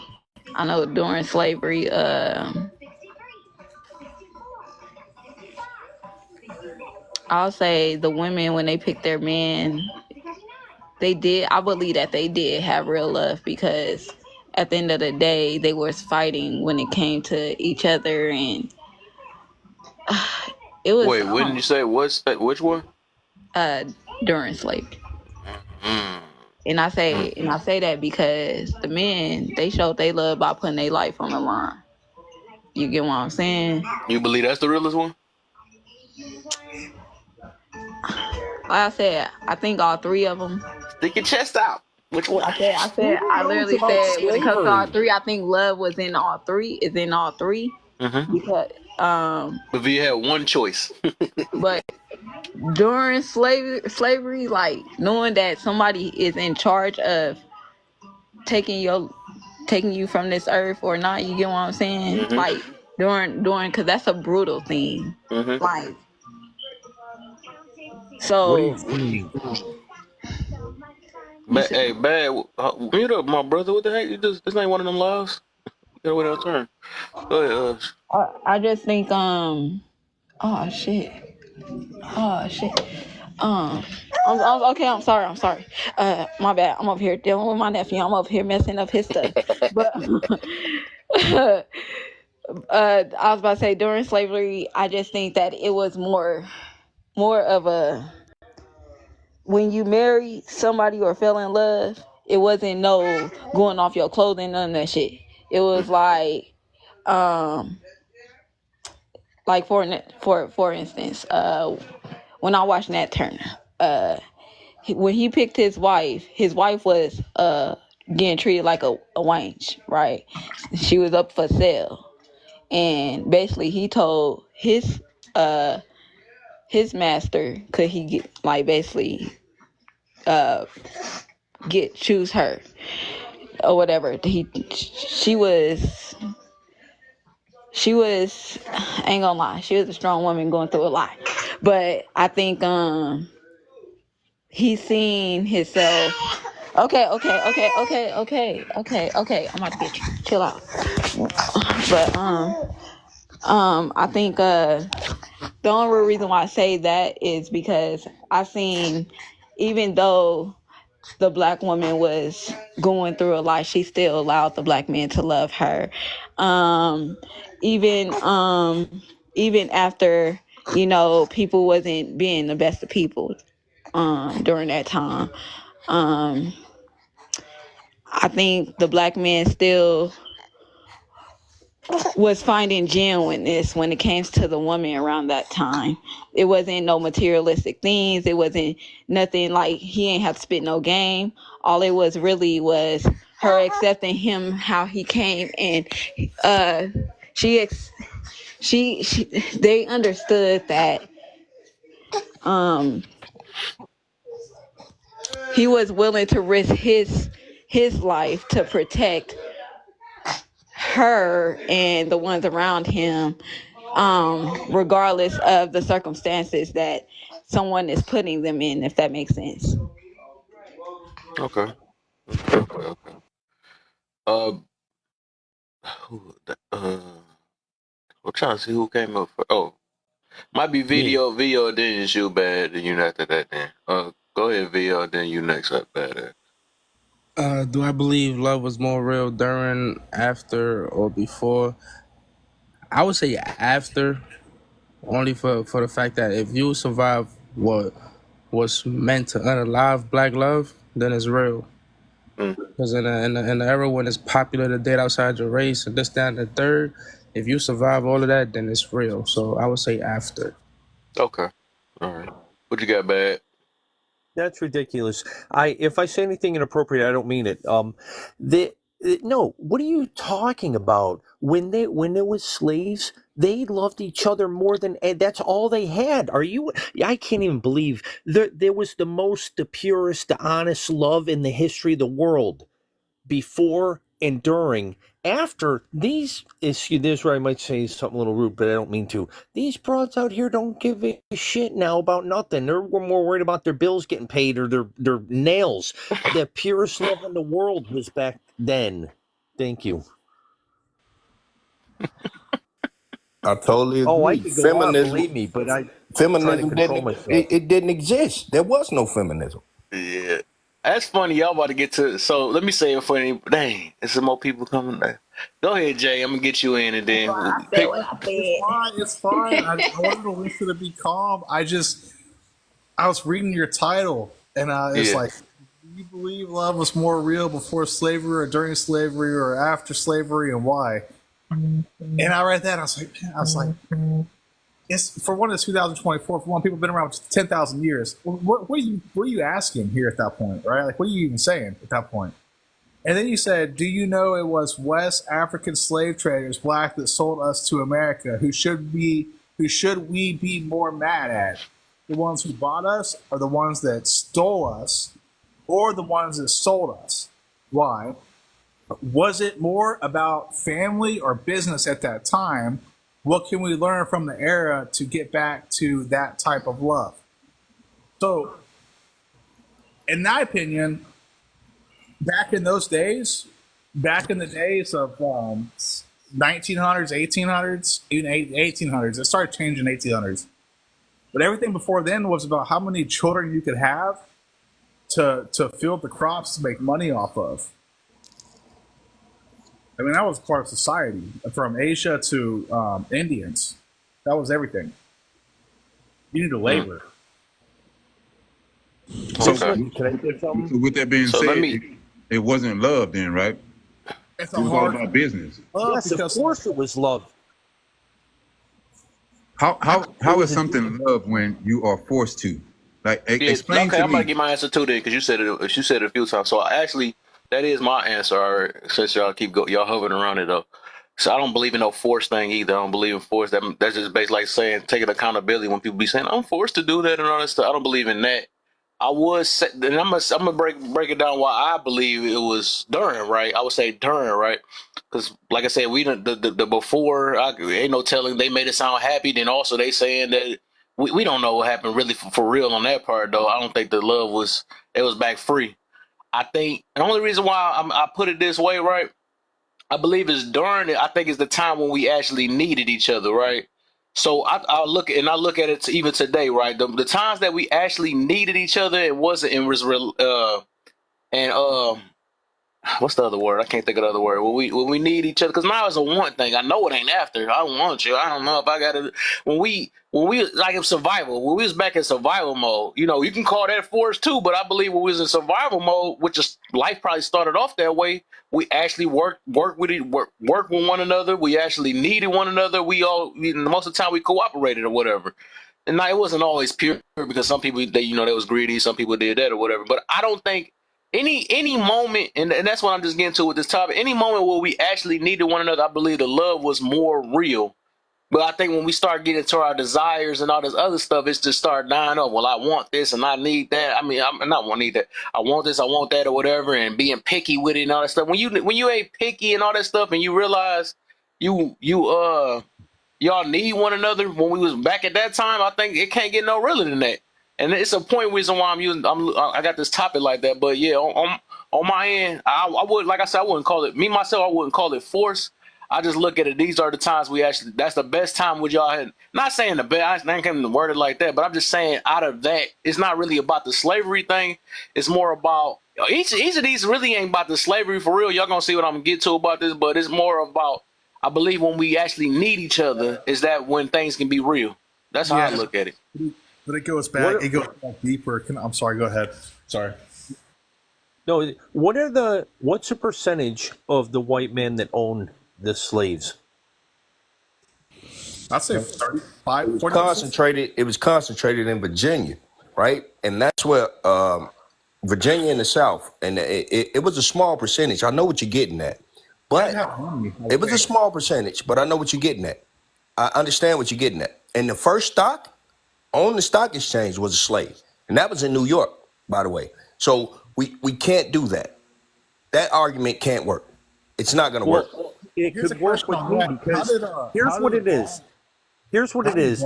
Because he says in here who sold the West Africans and all that. So here's what I'm saying. We didn't even get on that yet, though. If 3% of Americans own slaves, and everyone in the world owned slaves at one time, how come the white people get all the shit for it? Because we're in America. Because we all love America. That's why. Thank you. We that's why I said we need to make the distinction, because you can't bring colonialism into this. You can't bring apartheid into this. Are we specific when we talk about American chattel slavery?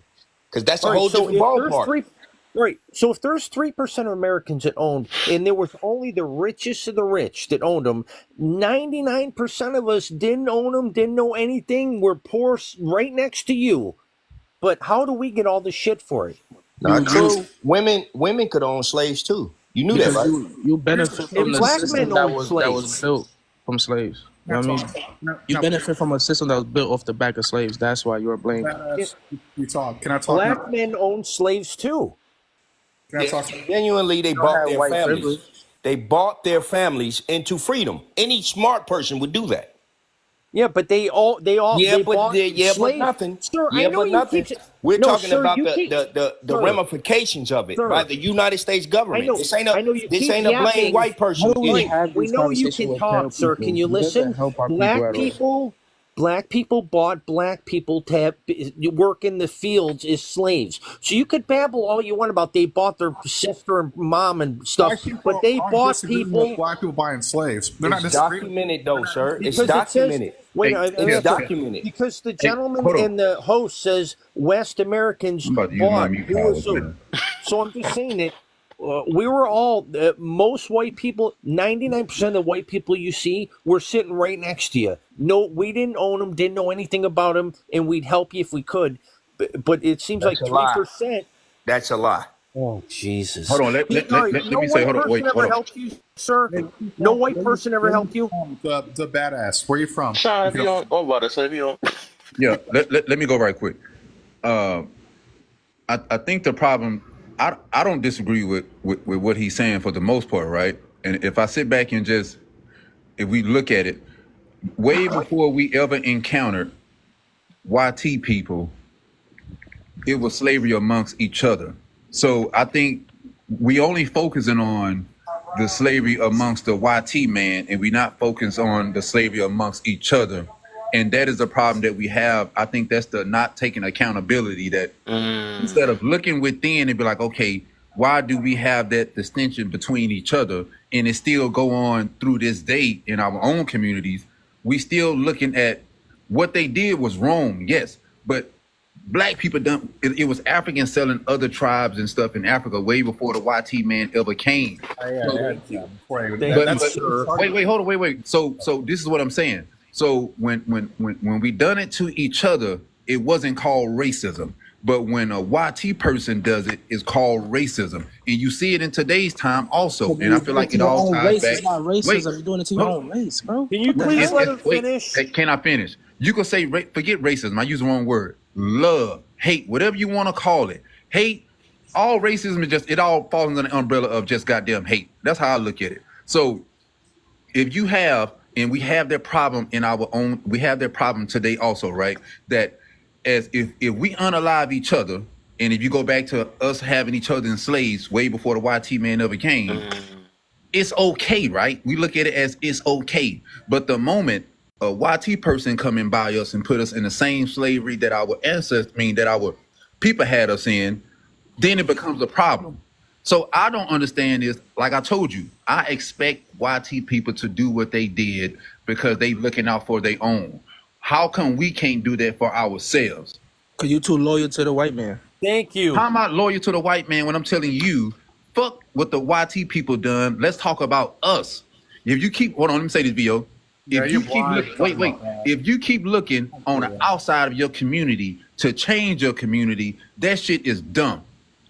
Why not make the changes in your own community first? You are asking people that are so you don't understand how government work then. Please let him finish. Wait, hold on. Let me go. Let him finish. Bro, I don't want to. Hold on. You keep saying that you say the system. Let's go by the system, right?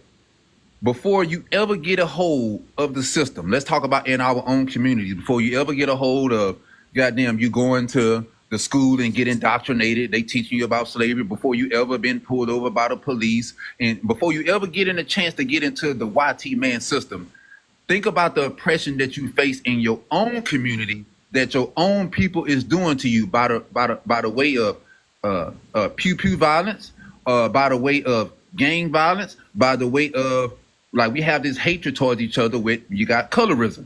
That's something that's very big in our community also, right? So you have all these things in our community that before, hold up, if you live in a blood or crip neighborhood, before you ever get to the YT man school, you have to get past those people on your own block that's going to oppress you, that you can't be yourself, that you have to watch what colors you wear. So I don't understand why we have all this. Rightfully so, it's okay to not like what the YT people have done. I agree with that. But if you're looking for a change, why are you expecting someone who have oppressed you for 400 plus years to be like, you know what? I'm tired of oppressing them. Let me just get let up real quick so they could get ahead and be on top of us. That's dumb to think that they would do that. You tell him, brother. Ask a question though. What? You tell him, brother.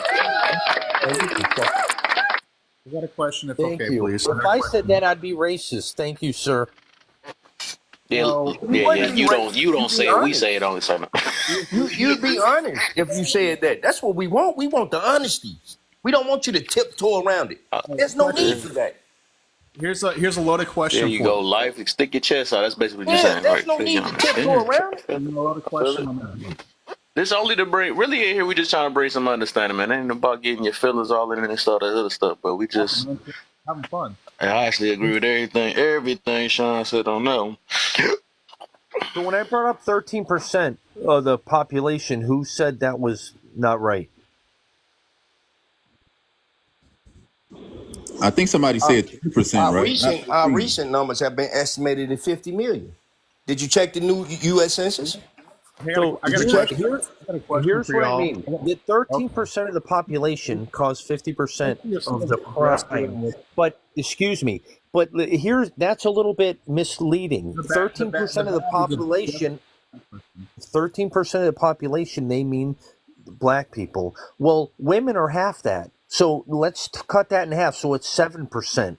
It's 7% of the population that are doing it. That they now maybe I'm wrong, or maybe I'm saying this wrong, but that guy that was talking is saying everything that's the truth. If I were in the situation, I would keep the family unit together. We know it's all the politics, all the bullshit that's keeping you apart, but that's the number one. You have to stop the crime, and you have to keep the family nucleus together, and then everything will be good. I think we're all going to be brown in 100 years, so it won't matter. But we got to get the family unit together. Hold on, watch this. Watch this.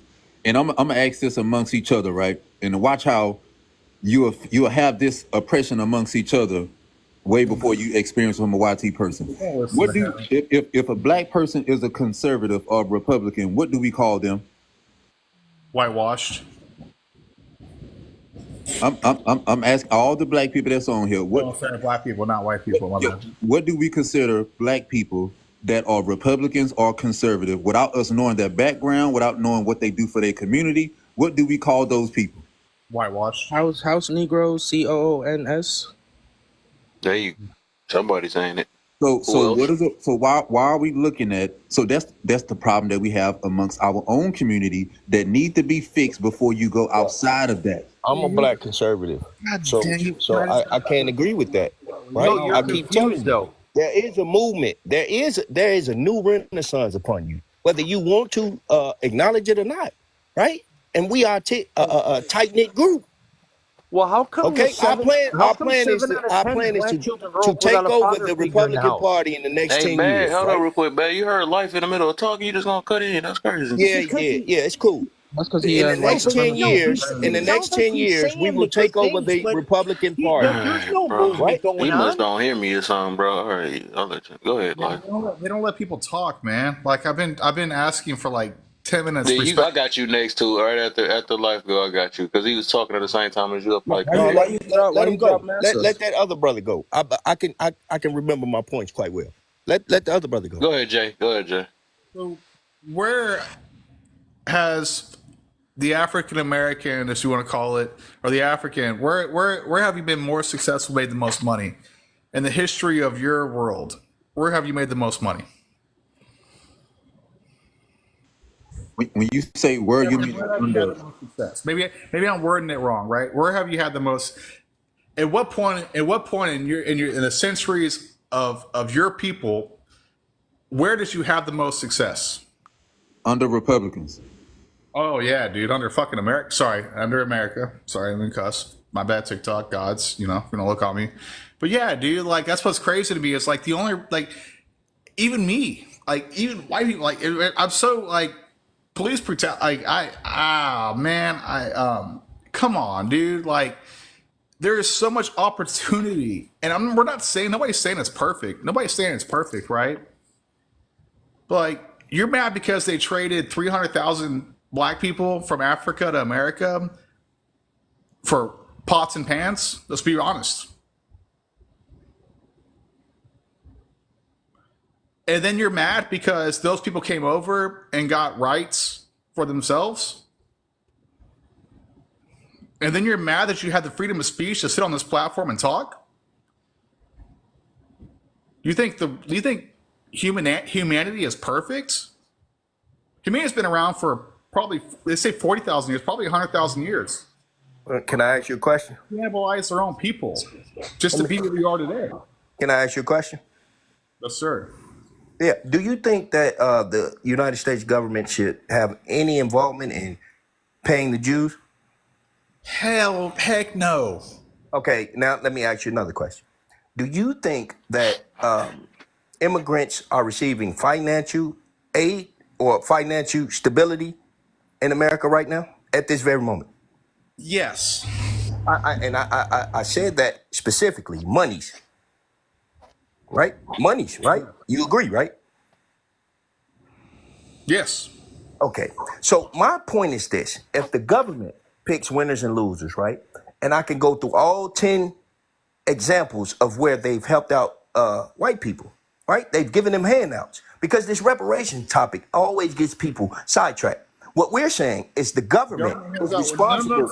Now The you're government, jumping yeah. three topics. You're not even talking the first topic. You're jumping 3 topics. First topic you said was, did the The government? United States government, because I never get to finish, the United States government is responsible, You get 3 right, for topics. correcting the wrongs that were incurred by my people, right? And that is what we're after. We are after ramification, right? In the court of law, it would be called punitive damages, right? And punitive is a word associated with money. So what we're saying, as we live in a capitalistic society, right? We are expecting capital gains from this, right? And the brother said something earlier about us, the white people, never allowing that would propel us ahead of them.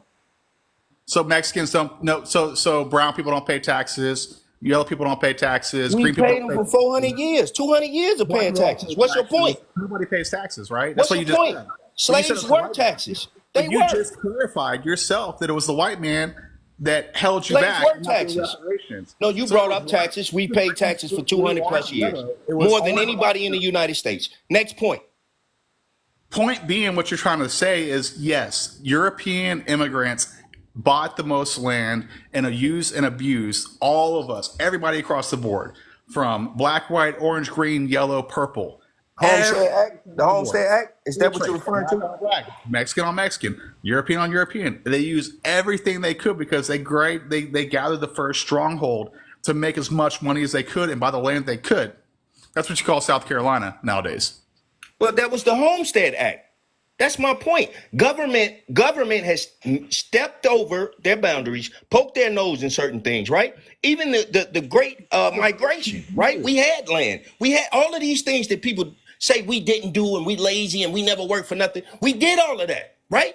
And the government was responsible for making it legal to take it from us. So what we're asking for is ramification. It's not that hard. I don't hate you. I don't know you to hate you. All right, y'all. Well, we're going to take a little hold on that one real quick. I'm going to get Sims in and then Edwin.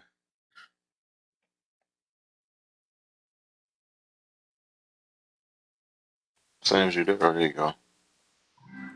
I don't know which one we was on. Can you hear me good? Yeah, I hear you. Okay. You out in the streets? Sound like you out in the streets. Yeah, my internet been acting weird today. It's been loading and doing all this weird stuff. We just still on the first the first red one. Do you believe love was more real before, during, or after slavery, and why? I think that I don't know too much before slavery, as far as history goes, but I think before and I would just say I would include before and during. I think love was more real because we looked out for one another and we did what we supposed to do for one another. And especially when times got hard, like during slavery, a lot of people looked out for one another because we didn't want to see each other hurt. So but after slavery, I don't think it is. I don't think we have a lot of love shown after that. Yeah, I'll say that part. That right there. Yes, sir. Jay, no, it ain't. Y'all done talk long enough. Let me get Edwin in real quick. All right, bro. All right. Edwin, you there?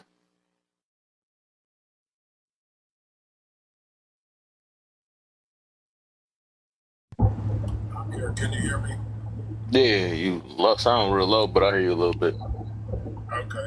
I'm trying to adjust. All right. I'm rolling. So give me that. It was love real before, during, or after slavery?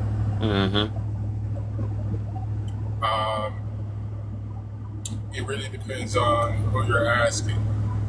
If you're asking blackness, black people, I think love is the thing that has carried us through the things that we've been through over the last 405 years, regardless of what people think, how they feel, what their opinions are about it.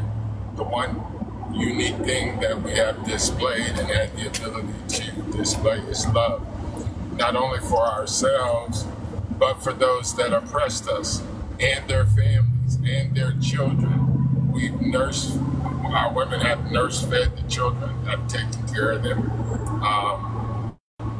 As I say, this is, people talk as if slavery is over.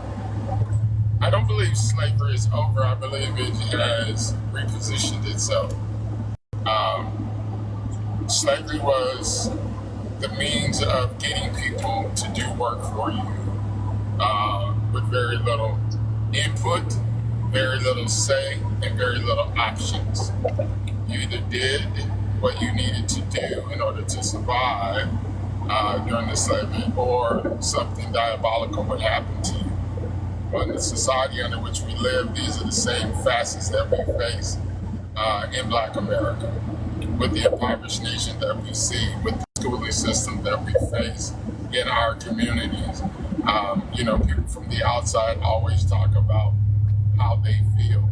The problem with their feelings is simply this: you can't feel something that you're not a part of, i.e., women have menstrual cycles. I'm a man.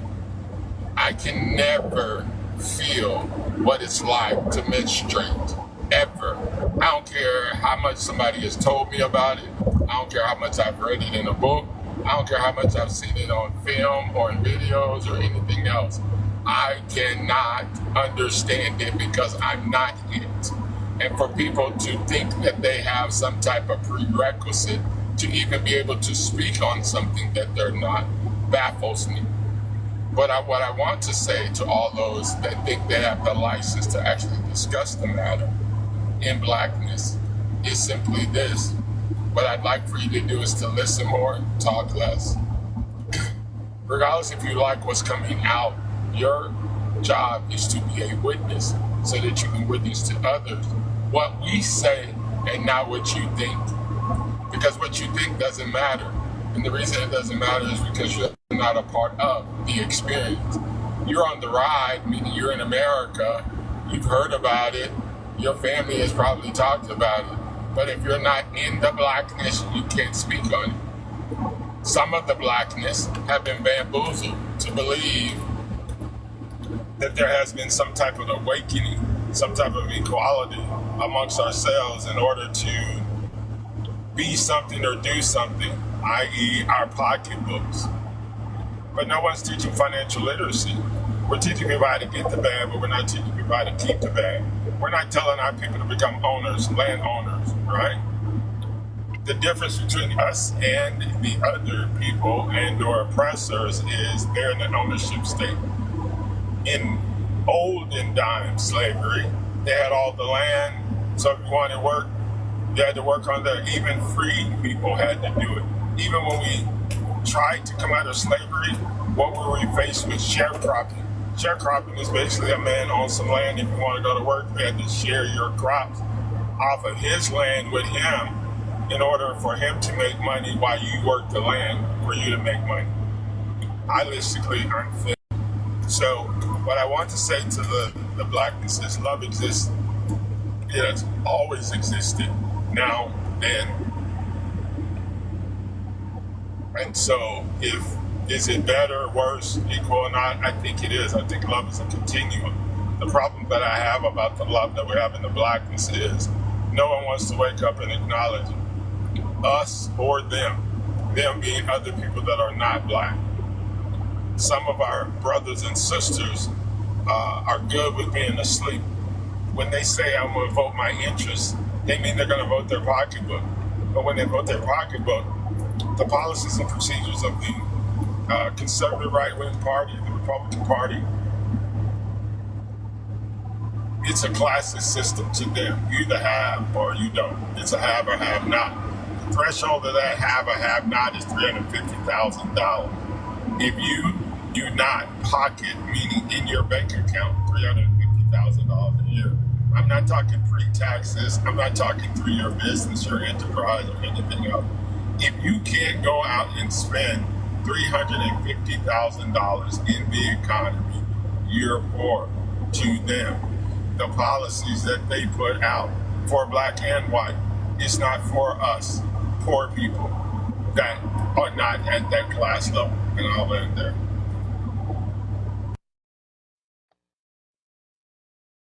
The heck, I looked up and all the whole room looked.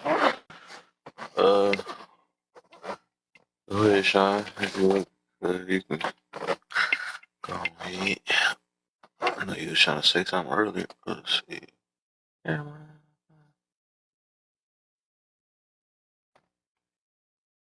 All right, for sure. All right. But yeah, like I said, my point of view on this, then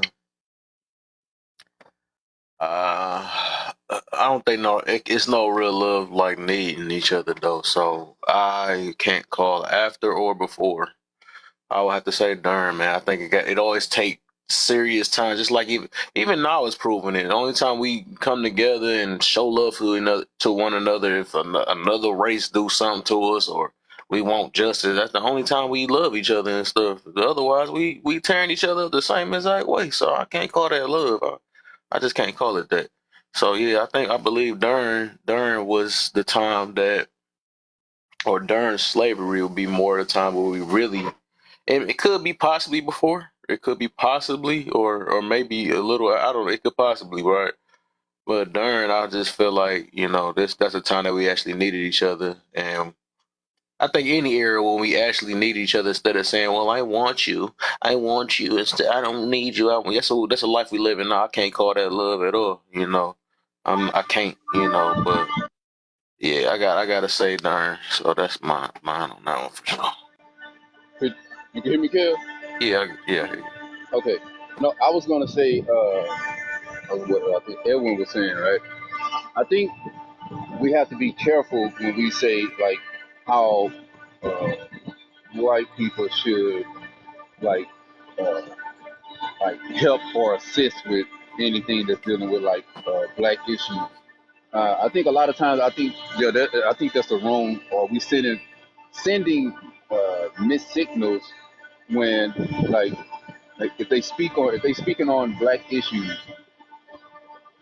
and we say stuff like we say like, oh, you should just listen and this and that, then I think when it come down to like we would want if a white cop a white cop unalive a black man and another white cop seen it, we would want that white cop to stand up and say, hey, you was wrong for that. Like we would want the cop to be like, hey, you know what?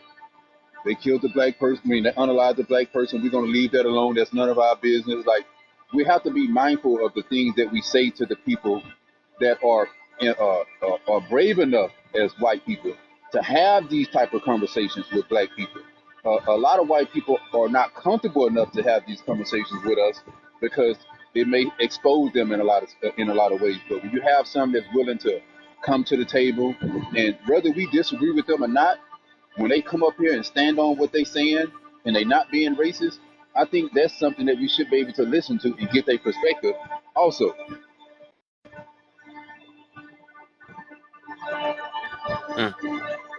Interesting. Telling them to, I don't know, I always just thought that was counterproductive. I really don't see why we have so much, to be honest, I don't understand why we have, like, I guess I damn near think that we're afraid of each other. And what I mean by that is we don't have the smoke for one another, like when it comes to changing the community, right? But we have a lot of smoke for each other when it comes to unaliving each other. So to me, that's like, even before I just come across the YT man, how we have so much smoke for people that is trying to change the community that are black, and we also have a lot of smoke for the people who don't agree with our sets, don't agree with our neighborhood, the community, or the block we repping, and we quick to unalive them. So it's so much smoke. Like we have smoke for the bad things instead of the good things. Well, how come we not all coming together? One thing I do notice this: have you watched how black movies come out where you have in the community a black person trying to better the community, and stop crime in the community, what happens to that black person on every single black movie? Other black people try to stop him. Other black people beat him up and unalive that man. And that happens in real life. Trying to start change and help change in the community as a black person, you will be looked at as a sellout, you ain't street, or all kind of things. So if we want YT people to change the way they are, how can we give our own people so much hell when they trying to change our community?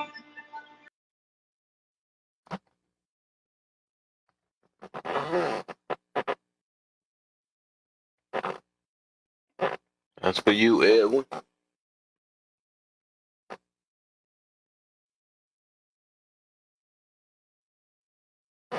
How about everybody? Everybody just got about to die. That's crazy. Okay, I'm sorry. Ask your question one more time. I'm sorry. It took me a long time to get out of here. Yeah, I would say what I said was the last part is when we watch these movies of like the black movie that's produced by black people or black directors, whatever, and they have like a black man in the community trying to change the community and he's trying to stop the crime. How come in all those movies, the only people that are stopping that black man from making changes in the community is other black people? But we want white people to stop the stuff they do towards us. But when our own try to help our own community, how come we the first ones to pretty much oppress them or suppress their voice and change the community? Why is that? First off, what you said should tell you everything you need to know. You said television. Someone is telling us a vision. If you look at the producers, the executive producers, the money behind the films, the shows that show us these types of events in our community, most of them are not like us. I would say that the old woman that lives in wherever America, if something is happening in and around her house that she doesn't want, Big Mama can bring it to a stop, and Big Mama is still on the corner. They don't go unalive Big Mama because Big Mama said, I don't want this mess in my neighborhood, right? I know your mama, your granny, your great grannies, and all this other stuff. Y'all can take that somewhere else and don't have it around my house. She will be respected and protected by the rest of the communities for her stance. But what they show us on television is they're telling us a vision that's untrue, which then leads us to believe that we don't have good stewards and or principles in our community that take a stand for righteousness. My partner, Charlotte Austin, which is on this app, I should send her an invite, basically turned around South Central LA with her school programs with Vice President Kamala Harris. She opened 5 charter schools in the hood to teach our babies real education, had a successful program, 90% college admission, 85% college graduation. So it can be done. There are people doing it at a high level and a small level, but they're just not highlighted. What we get is what we're showed on television or the news programs, which always documents us in some type of negative light. But what we have to do is we got to get out of the box, as I say, our own echo chamber, and we got to lead with love before we bring our truth. We will then see that what is being presented is not really the truth or the whole truth, let's put it that way. I'm not saying you can't find bad, as my grandmother used to say. There's hell on every corner. All you got to do is go into the hood and count how many churches on the corner. So people are having problems in their lives, but the problems in their lives doesn't rise to what the vision that's being told about us is. We are a noble people, a grand people. We are royalty. We are the originals of the earth. The moment we wake up and realize that we're not a minority on the earth, we're actually a majority, because the majority of people walking around planet Earth have some kind of melanin. That makes us a majority, i.e. a supermajority. The people without melanin of hue are the actual smaller minority. But once we realize that, then we can seize our power. We have tried in the past to exhibit that, so we know we have the ability to do so. Tulsa, other places in North Carolina, and in other places. So we have the ability, if you look at the technologies, the patents, the innovations that we've brought to society, we're a bad grouping of people. Our issue is we haven't decided that we need a homeland. Germans have one, British have one, Asians have one, Chinese have one, I mean, you name it, Australians have one. Everybody's got a place but Mellon. And so what we've been fighting for is not necessarily the control, but a place and a space in America. It's our last great stand. This is why the movement is important. This is why voting is important. This is why we can't turn around now. We can't hold our nose and do nothing. We can't just say, well, I got an issue with that and issue with this. This is bigger than your own individual personalities and issues that we have. Hopefully that answers your question, sir. So, okay. You said something that I think was very key when you said like the big mamas, right? So to me, that still proves the point of when even in the own community, you hear people say women and children is off limits. They don't say anything about men being off limits. So the way we look at each other, I still think that's telling itself way before you even watch like the stuff that you see on the news or television or how you say they depict us. I think we see that in our own, like every single day. And when you hear that women and children is protected and you don't hear nothing about the men is protected and you say they don't unalive Big Mama, you are right. So, but they still go to show you when you think about the crime in our community, it's not the women that's doing it, it's us as men. So to me, it still points to But they also, I said Big Mama, but Papa was around. Big Mama got Papa too now. Papa just don't say nothing. If he's a man, but I mean, he don't stand up for Big Mama. If he's a man, he's still gonna get attacked in the community. No matter how old he is, he's still going to get attacked. He's going to get beat up because he's trying to spark change in the community. We see that on TV shows, movies, and you see it in real life. I have a nonprofit organization myself with me and 5 other black men trying to help our community.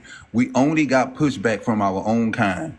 We don't get pushback from no one else but our own people. So what I experienced, what I see in the movies, I experienced that in real life. So I know that it's true. So what I seen on the movies and what I see on TV, But I see I it think in what real you're life. having, you're equating to a larger problem that doesn't exist. I believe what you're experiencing is a trust issue, right? Like what you guys are trying to do is noble and probably honorable. But the issue that we have in our community is trust, right? And so I think what you're having is not associated with what you're saying, but it's more of a trust issue. Whether your community trusts you to be benevolent or not, to go to wherever you need to go, to get the grants, to have the money, to issue the books, the school supplies, or whatever you guys do, food, clothing, I don't know what you do in your nonprofit. So the thing that we have is trust. We have a trust issue with each other that needs to be checked. Now, that's something we have. Okay, and that's something that can be fixed. Okay, I would say this by me hearing you. Let's just say I was a young man. I was 13, 14 years old, and I'm hearing you speak as an elder.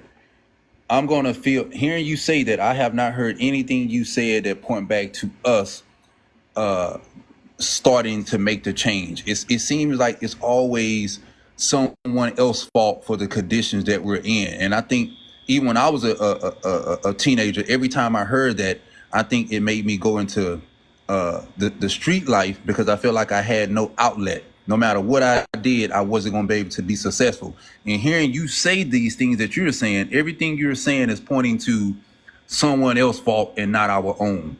When is it going to come to a time where we stop blaming other people and start looking at what can we do for ourselves? No, you're absolutely right, sir. I'm not saying, I'm not disagreeing. It is up to us, right? We got to make our own way. We have to elevate our awakening. We have to have conscious. We have to know more than what we know. We have to master literacy. We have to master wealth literacy.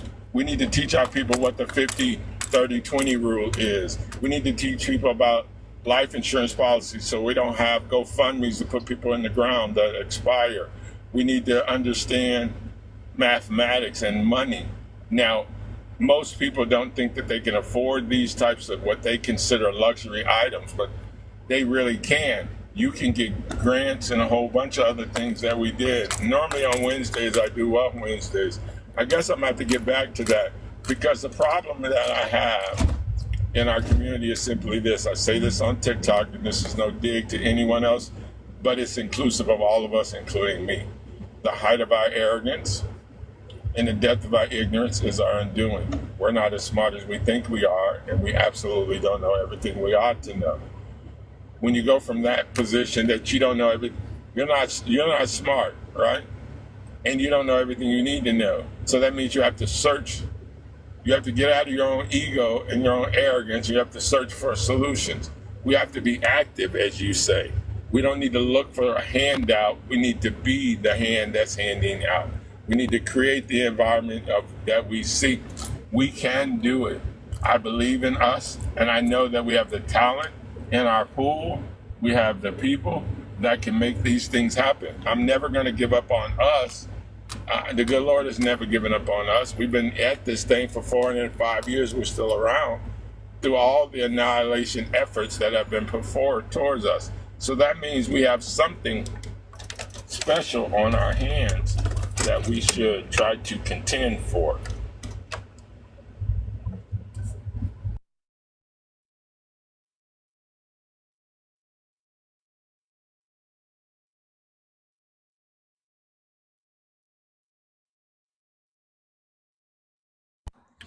Well, Kevin, I don't know what happened.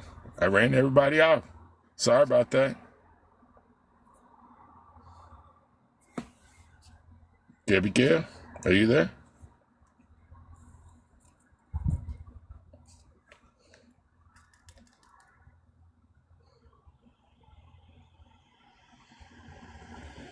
%14 black, 8% Latino, 2 others. Yeah, you're right, Mr. Print.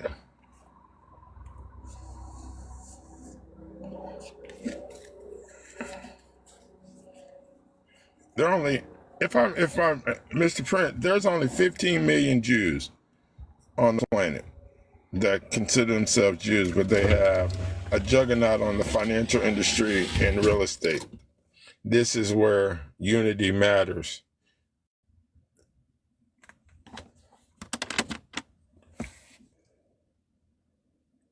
But yeah, you're right. So, I mean, okay, so let's see, global population is 60%, 6%, yep. So if you add all those together, if you add the Asians, the Black, the Latinos, and the 2 others, it's a majority over non-melanated people on the planet with the context you added. That's kind of what I was saying. Okay, Kev, where we going from here?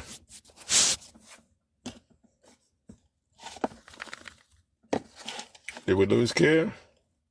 Kev?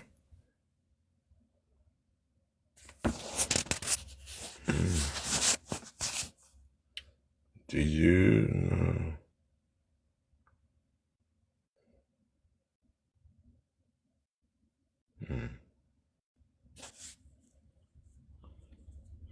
Okay, Kev. I'm not a mod. Anybody want to bring somebody else up that wants to have a conversation? Come on up. If you're in Mr. Print, bring some people up to talk, or you come up, have a conversation till Kev come back. I don't see him in his chair. He must have had to go to the restroom or something.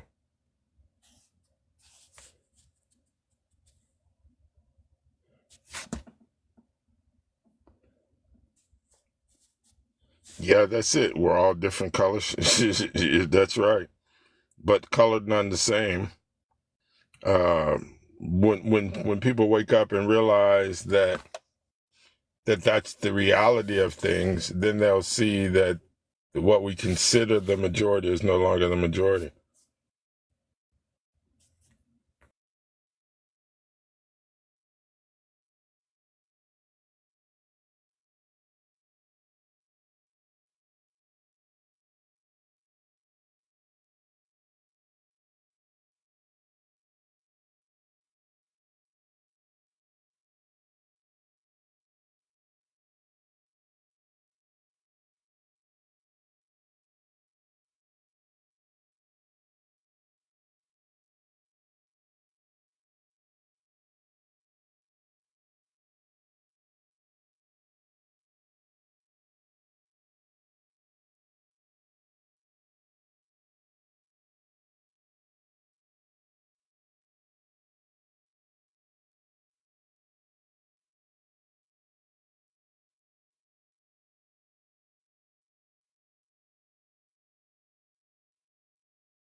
The heck happened? I came back.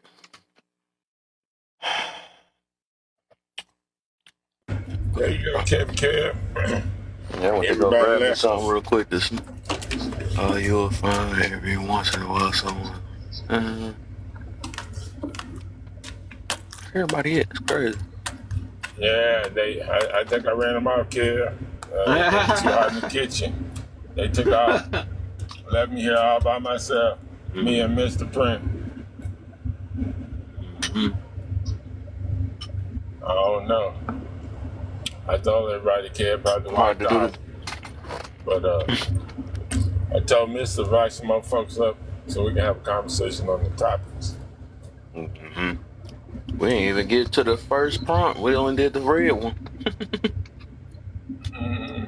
Trying to see something real quick.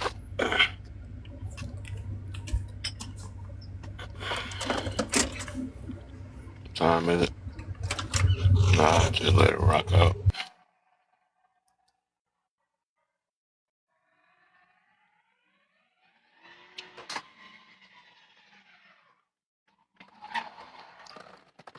They out here burning rubber outside the house. They tripping. I don't know what be going on with these people. And we supposed to get to, because I'm trying to get some, it's really not even about the slavery, it's about, and there's a reason why I put this here, because it's more about how we treat each other today. And I'm trying to get somewhere with this situation. But it seems like this popular thing everybody want to use every last moment as to why we can't become better. They, we put it on everybody else. That's why I like the way Sean kind of broke it down, because I'll be thinking the same exact way. It's like, how long we gonna keep using that? And then I did more research. I was like, I didn't even know that we was like, a lot of people was already, they were slaves at that time. So a lot of people were slaves because they were slaves in Africa by Africans. Then got sent to America, and then they swear that all they pay attention to is the white people. That's why this first one is like that. I asked this question, which I haven't got to that though.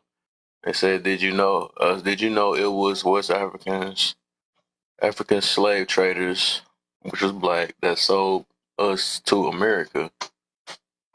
Who should we be more mad at? The ones that bought us, the YT, the ones that stole us, YT, or the ones that sold us?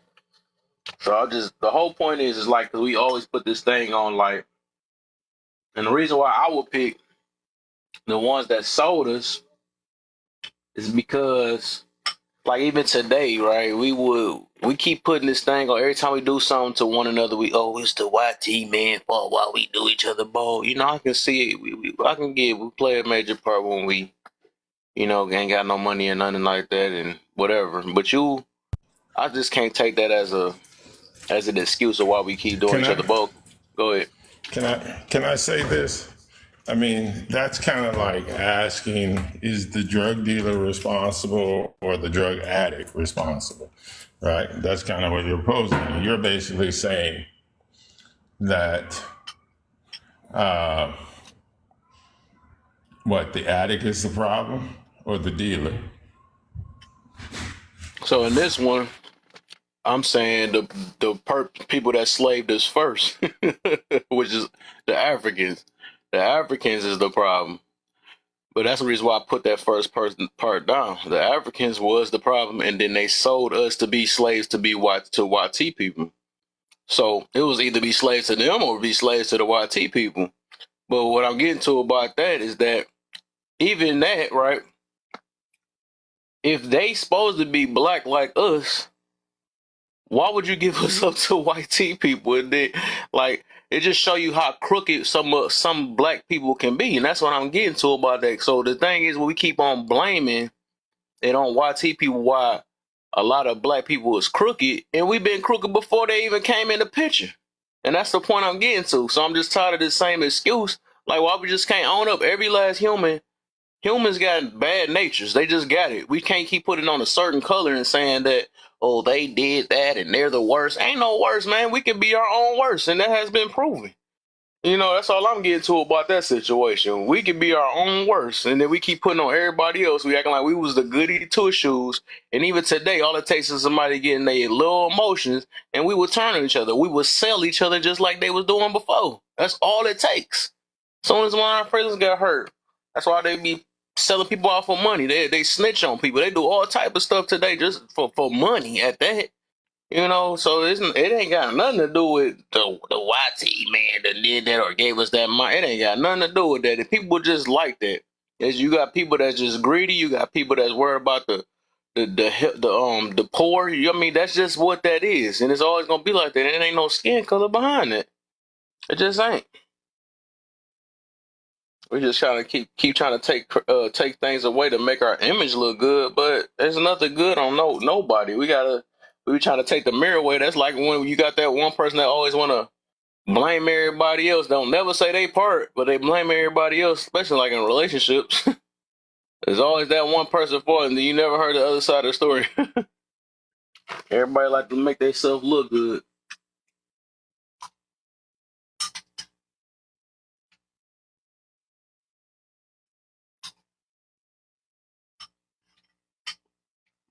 Oh, boy.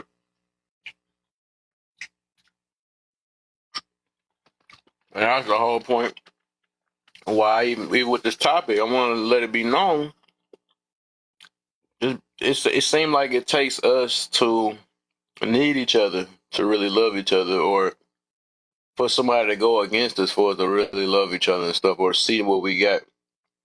We don't know what forgiveness is. We don't know none of that stuff. Not the more free we got, the more we just like, and it's shown. I believe some of that stuff is just showing our true colors. That's what I believe. People just like that. Some people just selfish, just flat out selfish. They ain't for the community like they say. That's why we be having these fights online. People fighting their lifestyle while other people worrying about the children.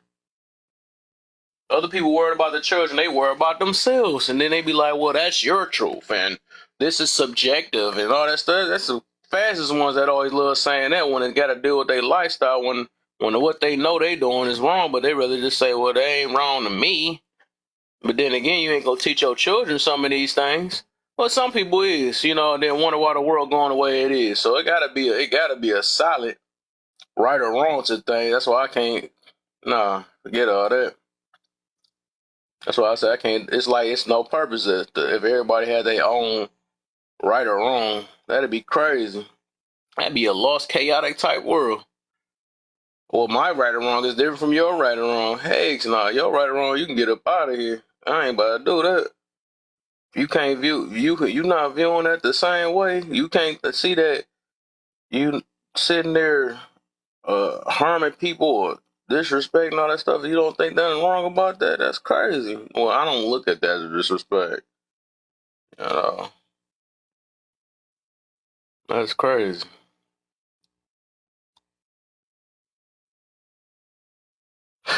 Where the heck is everybody at? I'm about to shut this thing down. Bye. Try it another day. Let's see. I feel like relaxing anyway. My body sore, all type of stuff, man. Everybody gonna get in what I gotta leave out. I already know.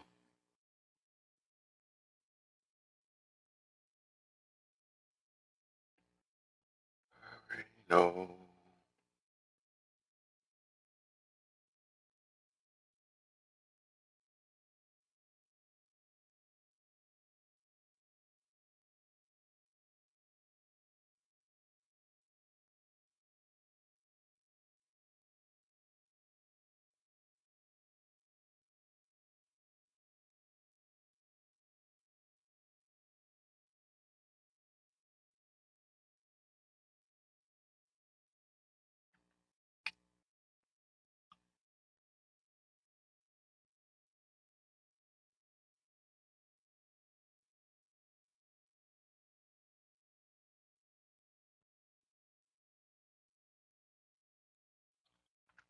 What the heck is everybody? That's crazy. Alright, let me just do this. Alright. Dang.